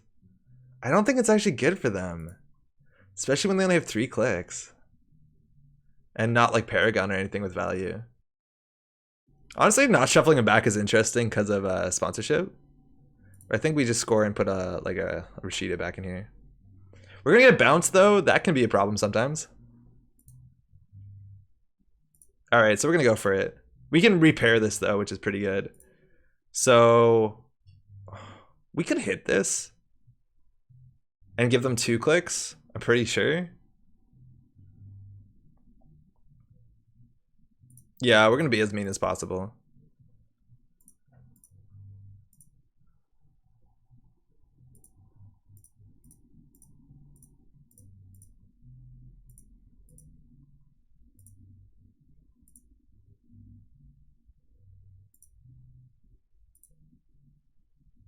So now they have bounce. Res Jeeves, yeah. So they brag the HQ ice back, so we can put this back onto HQ. We can res this, and they can lose a click. So they don't have 2 clicks this turn. You don't need to ban. Oh, if they want to. Yeah, the thing is, like, I just don't see why they play Leela over something else. So it makes me think not Nexus. But yeah, you're right. You don't have to follow Leela. Also, yeah, Anthony, Leela hasn't rotated. In theory, she has a moon on her, but she's included in the System Core 2019. And it looks like London Library. So that's Famine, friends. Money would be good. Oh, speaking of money would be good. This is an expensive good card. I think we just click 3, hit this. We're in no rush. Weird stuff going on there. Yeah, they are. I don't know what this is. Drip, caddy, drip, drip, drip. There's the Citadel, so they might go tag me. Maybe they are playing big stuff and they're using London Library instead of like credit kiting for fam and Nexus. I don't know. Xanadu. Our econ's pretty bad. Maybe that's why they're trashing all the Marylands. After on HQ is pretty cute. I kind of like that. But I think Rashida is a bit better right now. I don't think we're going to be able to get the Jeeves click here. If he's on 419, if they were on 419, you'd be having a much worse day. Yeah, definitely. They know what to trash. That'd be a problem. They have a fair bit of money. And we have to spend, what, 7 on this? But they have only 3 clicks, so this is going to fire a lot of times. So 12 credits, installing a Nexus, so there you go. They do have a Nexus. So they're running this. This is a gatekeeper. The strength, we have to pay 4 credits for this. If we do, though, they're not getting in and we got to keep it. I think we do it for sure. So yeah, they just hard cast a security Nexus. So we pay 5. They can do, they haven't got a power tap. Yeah, they do have a power tap. So we have to pay 1 to make it 6. Oh, they have a link. We have to pay 2 to make it 7. Actually, we don't have to pay anything because they just can't trash the austerity. This is fine. They in theory want to fail this, right? To take the tag. Cool.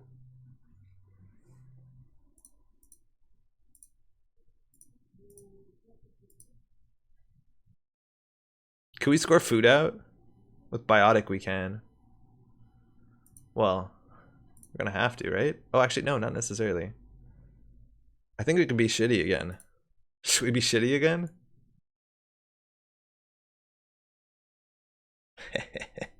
You can score food with MCA? I think we can. I think we definitely can. The thing is, it's expensive. It's not that bad. Yeah, we'll try it.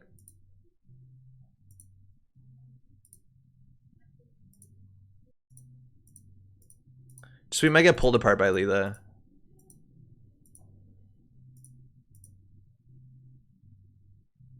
So we'll gain 2.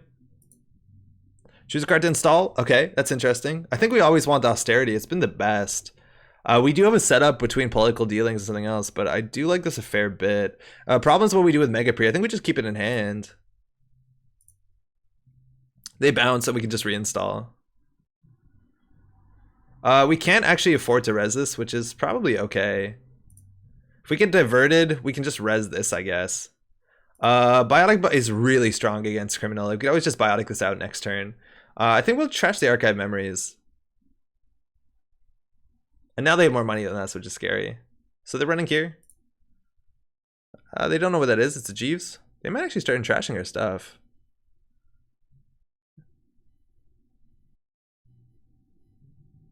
We're on 4 points, which is awkward. Unless we score the last food and one of them's on the bottom of the deck.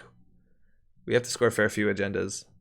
So this is a gatekeeper. No, you can trash this, Jeeves. We have another one. This does make the fully operational bitch worse. A Lakshmi would be sweet. How many Rashidas are at? All of them? Yeah, damn. At least they've all fired, I think.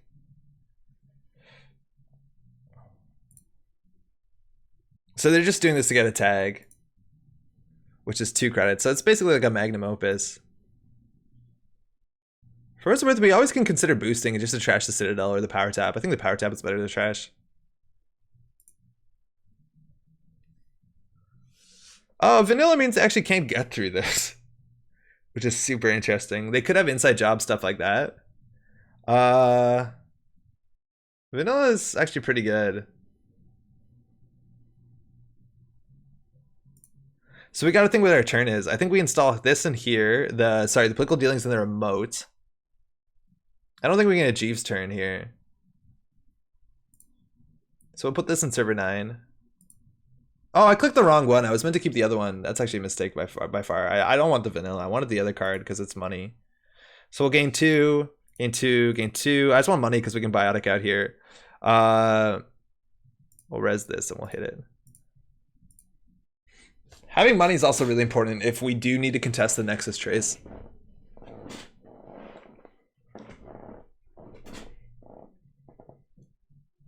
And the thing is that if they boost the trace, obviously it's expensive, but they also lose out on their Citadel money. Yeah, we just res here. It costs us 7, but they have to trace it. If they want to come through, they can get an Axis. They can also take 2 credits, but then at that point we just res Jeeves. So they're just taking tag. They'll clear it, make money.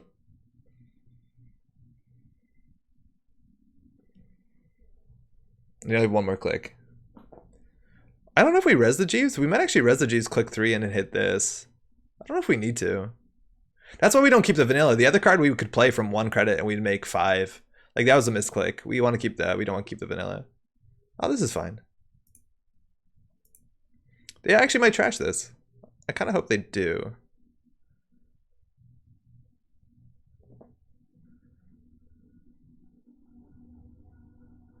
Political dealings. It's a good card. It's 4 influence. We're playing 2 of these. We could play 1 and maybe more tech startups, but I don't know. I think they're kind of worth it. Can't boost that. At this point, they have 4 credits. We actually could res the Jeeves. They actually have to... Oh, they don't have to pay because they have the link. Excuse me. Austerity is unfortunately unique, but I like the second copy of it. So we could res this, hit 3. Yeah, I don't mind it. It keeps them off doing anything else. Could have iced the Jeeves with vanilla for more fully operational money too. Oh, that's true. That's true. Actually, icing the Jeeves is pretty good. It keeps them off trashing it. I think we'll definitely do that next turn if they don't trash it. That might have been better than resing Jeeves. It's just the ice, double credit ice austerity. Like, we end up with the same amount of money and it protects the Jeeves. We have to res this for 1, but whatever. So I think they're just taking the money off of this. There's no way they're boosting through it, are they? Wow, they are. So that's really expensive. And then we just jammed the second one. Oh, that's really good too. Unfortunately, we don't have a lot of burst draw. Money, huh? We could do vanilla into Mega Pre and just hope that works, and it honestly might.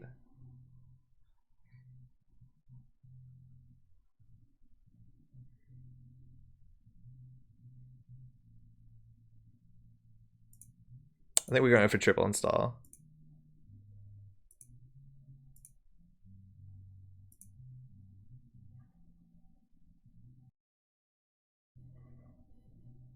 Oh, we could pre-res this to get more value, but I don't think we need to. Like, we could pre-res this first so that we get some extra counter. But this already is going to get 2 counters. It costs us 2 credits, which is all our money.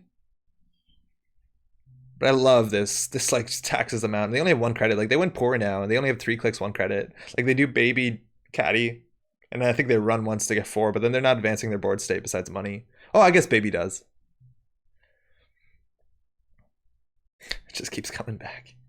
That's the thing, is like every card we play in our deck, besides I guess the political dealings, is so well weighted in our direction. Like, they give us value, they're really strong. Oh, they have folding as well, excuse me. But like the trash costs to res cost ratios are crazy. I guess let Rashida and Tech Startup fall outside of that. Yeah, we'll res it.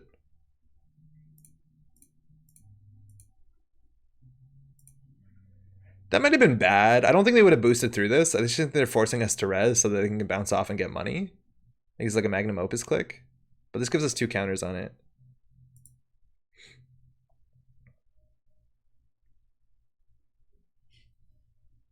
Getting another Maryland would be nice because I think we have a, what's it called at the bottom? A fully operational. And yeah, caddy. So the turn is exactly what we thought. Draw, run, caddy. Oh, that's good. So unfortunately, it's hard to get Jeeves here, and we definitely need some Jeeves credits. So I think we do install. Do we put it behind this? I think we do. So advance, install credit, or not advance with power counter. Triple credit install. I think hitting this is super important because their clicks are worth 2+ credits, and keeping them off 2+ credits a turn is really good. Because most of what we're doing right now is contesting money. The other threat, obviously, is that they can't run 2 servers in the same turn until they install like an Amakua, which, again, most of our ice is really bad against Amakua. And we're pretty far away. There's a chance actually triple install and triple credit and not doing the Maryland was correct, just because we can't afford to res it. I didn't realize. But this is good too because it takes a click off of them. Yeah, we couldn't afford to res the Maryland, so it was actually probably wrong to install it.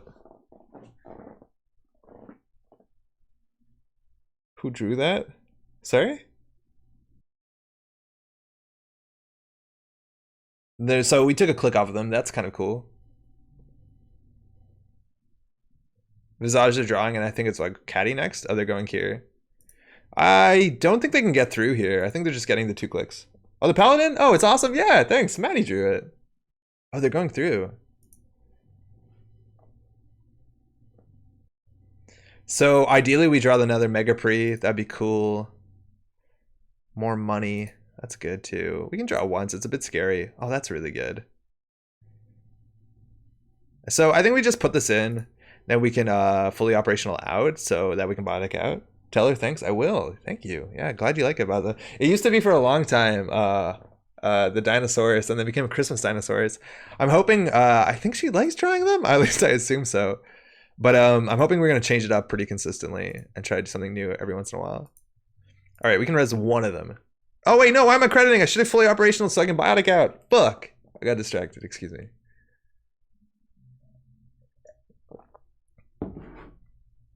And we'll res the one. Ooh, put one in the bottom of the deck. So we have a winning agendas in hand. I don't think we need this. Like, they could be on Amakua, but most of our stuff is 0 strength. Fully OP. All right, they're running here, Hagen. They get an Axis here. Axis also makes us money. It does get a bounce. There's a chance we want to res the Maryland, pre-res the Maryland, so that the bounce is less good. Credit kiting, there you go. So they're tagging me. There's a golden. It breaks sentries. Honestly, doesn't matter. But there you go. There's a tag me deck. We want to make sure they don't get another power tap down. We'll res this Maryland. Actually, probably right to res the other one, but I think they're going to run for it. All right, we didn't draw any doubles. We had a chance there, which would have been pretty hot. So I think we could do install, install, install, and then fully operational. It seems good. I think we want to protect the Jeeves more than anything else, though.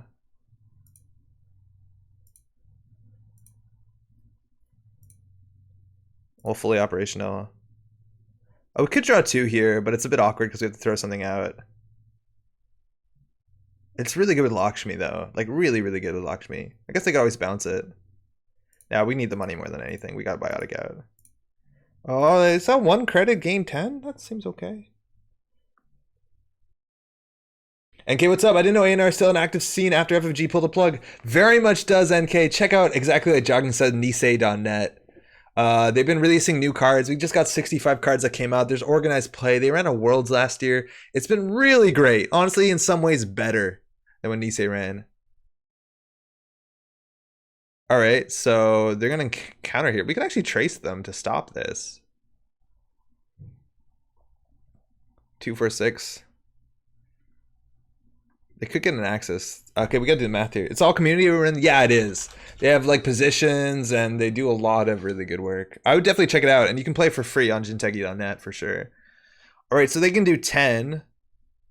We can go down to 2, 3, 4, 5. 2, 3, 4, 5. So we can spend 5 of our credits.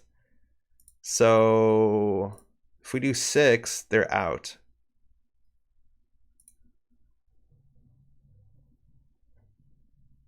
That's basically like we got diversion, but they didn't make the money. The game's a really good place. I stopped after the Faust Degeneracy. Oh yeah, that was the worst it's ever been.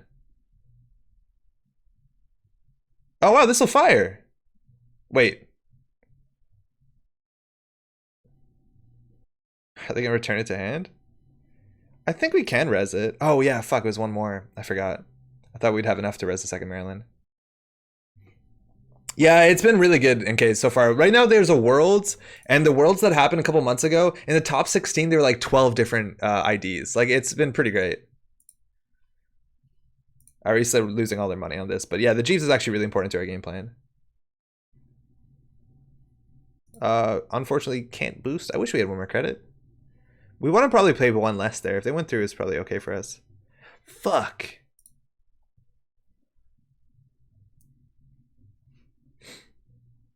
So if this was an archived, we'd get back a fully operational.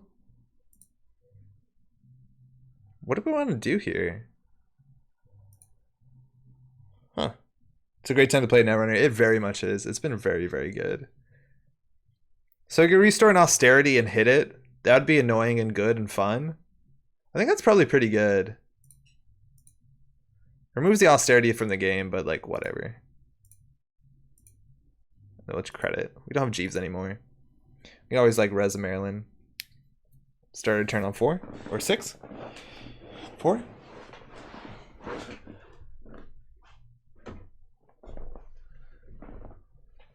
They're holding down.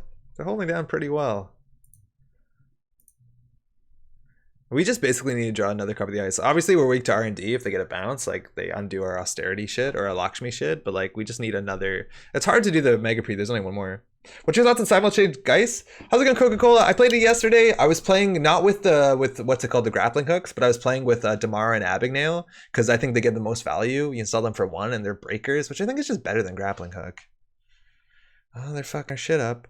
So I think that's pretty cool. I like it. I've been trying it out. It's quite solid. I haven't found huge success, but I think a lot of problems with that sort of build is my meta. Just because the meta is running a lot of like border control, a lot of like end the run effects, and it's actually really difficult to run with things that are disposable.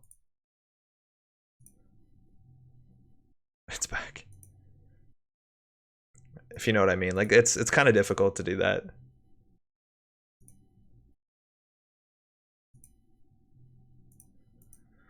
Just clicking for credit. R&D feels agenda dense right now. It kind of is. I would believe it. I can't res this. It's cost 5 with the Xanadu. That's only a 2 influence card. That's wild. This is another like really good virtual card with Gachapon that you can put in your deck and find it. What platform are you using? How's it going, Emily? 221B. This is Jinteki.net. You can play on anything that runs like the internet largely. It's great. I highly recommend it. It has all the cards. It has a deck builder. If you're new to it, you can say like new game, and people are pretty pleasant about it. Big fan. All right, next turn we can score with the MCA. I think they're going to contest or trash the MCA. I think they have to. Without Jeeves, it's a bit worse, but I still think we can score out a 3-1. Yeah, there you go. So they're keeping us down, but we're forcing them to do. We use this 221B for the modern era? That's Sherlock, no? Jinteki.net's been up for a really long time. So they have to trash this.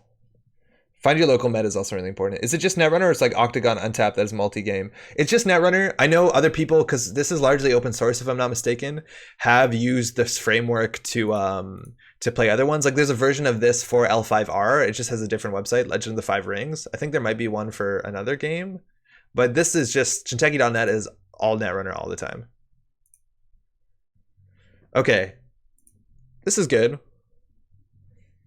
The other one uses a JavaScript engine, not Clojure. Okay, cool. Just Netrunner, Throne Runner, and Ring Runner. Okay, Throne Runner, I'm assuming is well, you know. So we could win here.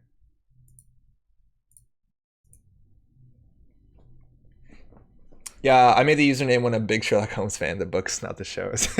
It's funny how people have to always like clarify that. All right, so we score this. It's awkward. Continue to res Hagen. Yeah, I think so. We have most of our agendas. Joggin's asking, where are you? Obviously, a lot of people play Netrunner in person, so even just saying where your meta is, you can search on Netrunner. StimHack Slack is a nice place to be as well, but there's ways to find people that give a shit. And they have to boost into it, just because otherwise they would lose their golden. They're running this. Why don't they stop running our shit? They're trashing our money. Little creepy asking someone there online without context. Yeah, you need context for that. There's, if you're near a major city, there's definitely a scene. There's also a lot of places that, you know, have a scene that aren't the biggest. Arizona used to be part of the tourney scene here, but it died out as far as I know. All right. We have a Vitru VS. They'll get a bounce, but everything's ice largely, so this is pretty good. We have too many cards in hand. Oh, wow, that's really good. We can score out in 2 turns. So we're gonna score. Sports Meta is gonna give us 2 credits.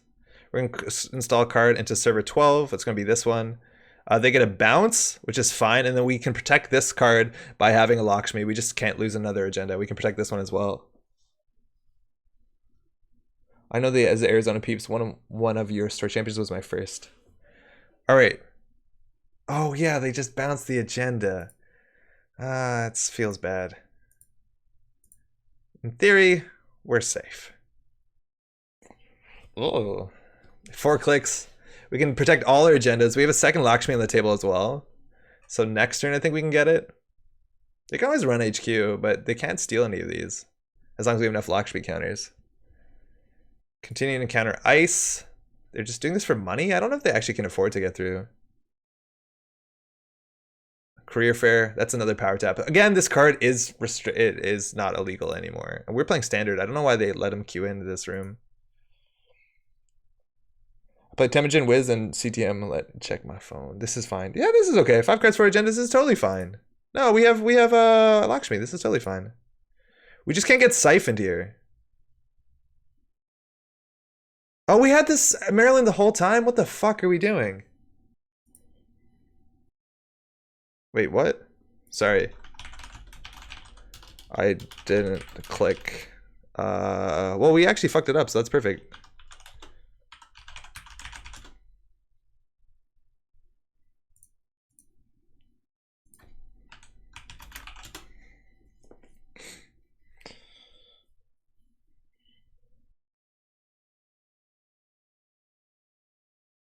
Cool.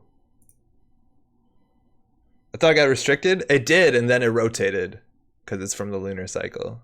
It's important we res this to ensure that we get the money for next turn. We should have done it a long time ago, honestly. Oh, and then we draw different cards? Oh, that's kind of bullshit. Like, that feels cheap.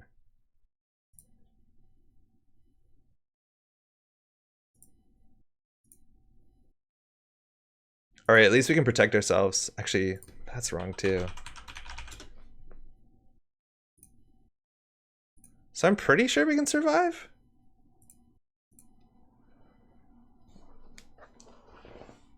Maybe if they're playing like the old thing, this is restricted still. All right, we're not resing this. We're on 6 agenda points, so we can close it out. But you see how they're keeping us down? We kept them down too, obviously, but they have a setup and it's scary, but we have enough things that they have to deal with. I should really look at what we lost. I know the big stuff, the small things always slip past. Yeah, there's certain small things. Lunar isn't at, like, once you get to Sansa, and then there's like a lot of stuff you lost. Lunar is more than the previous cycles, but there's still some really weird things that slip by. They siphon you res the other Maryland to dodge. Yeah, we can res this Maryland. Oh, sorry, we can res things to dodge a bit. But like we have 2 credits. And if they siphon us, we'll have 1 credit. So we'll probably be fine. They could get a bounce here. That'd be the worst case.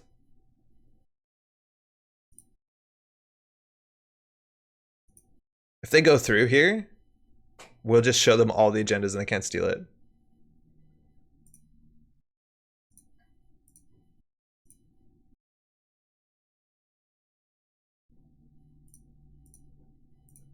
So now at least if they hit any of these agendas, they can't steal them. So the only one they could steal is food, which is a 3 and 16. There's actually very few cards in a deck.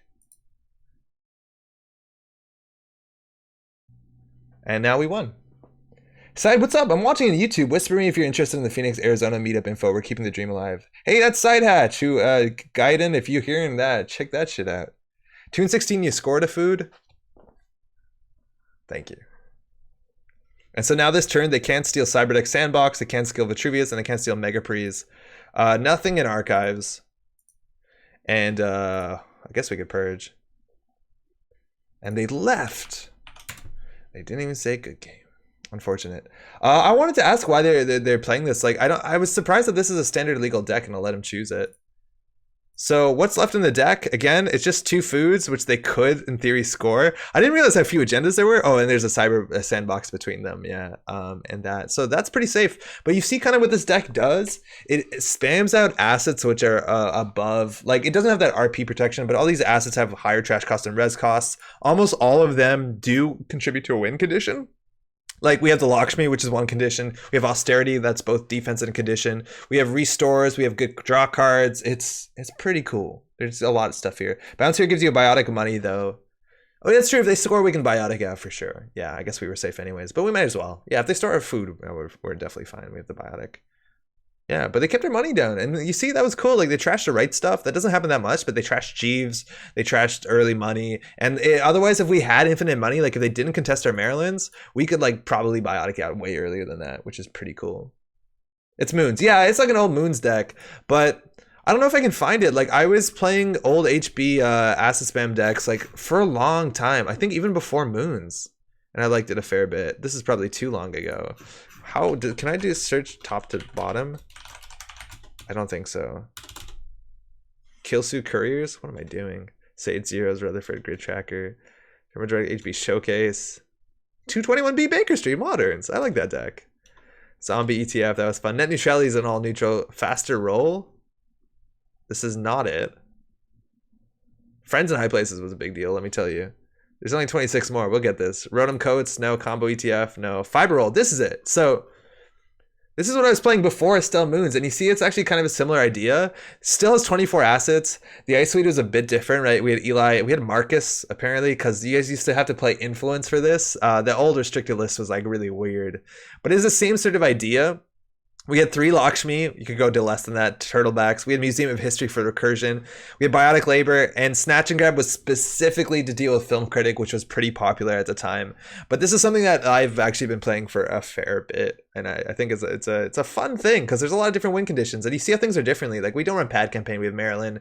We don't have Jackson Howard. We have like Bellamy and not Bellamy. What's his name? Calvin Bailey and the other one.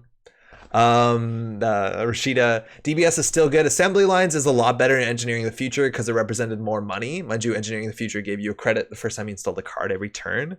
But the idea is there, and it's still pretty cool. It works out pretty well, and Architect was really clutch, and you had like Turing because everyone was on AI because Eater was like a scary thing, and that's pretty cool. I liked it when you only played one of this because it was Influence. That's pretty wild. Cool. That's it. It's 11:50. It's getting pretty late. We'll be back next week. I'm excited to see, again, we're waiting on, I don't have too many call to actions right now. We're waiting on the release notes for the new set, which is really cool. If you can and are excited to and want to run a store championship, you can apply for kits pretty soon. I don't know if it's open now. And the store championship kit seems pretty fucking rad. We're going to have, I think, 2 more game night kits in Montreal. Stay tuned for that. I can't really say too much about anywhere else. But that's largely it. For those we played games against, hey, thanks so much for the games. Glad we could play some Netrunner this evening. Those watching in chat, yo, what's up? How's it going? Glad you could also enjoy. Everyone watching the VOD, really appreciate it. Thanks, Pat, so much for dropping by this evening. It's always such a pleasure. Congrats yesterday on the GNK. That's largely be it. I'm going to start doing some video content talking about the new cards, but I'm going to wait for the release notes because I think it's super important. And I think that's all I got. Have a good night, everyone. Take care. Enjoy your week. We'll be back next week, Thursday at 8:45 Eastern. Ciao.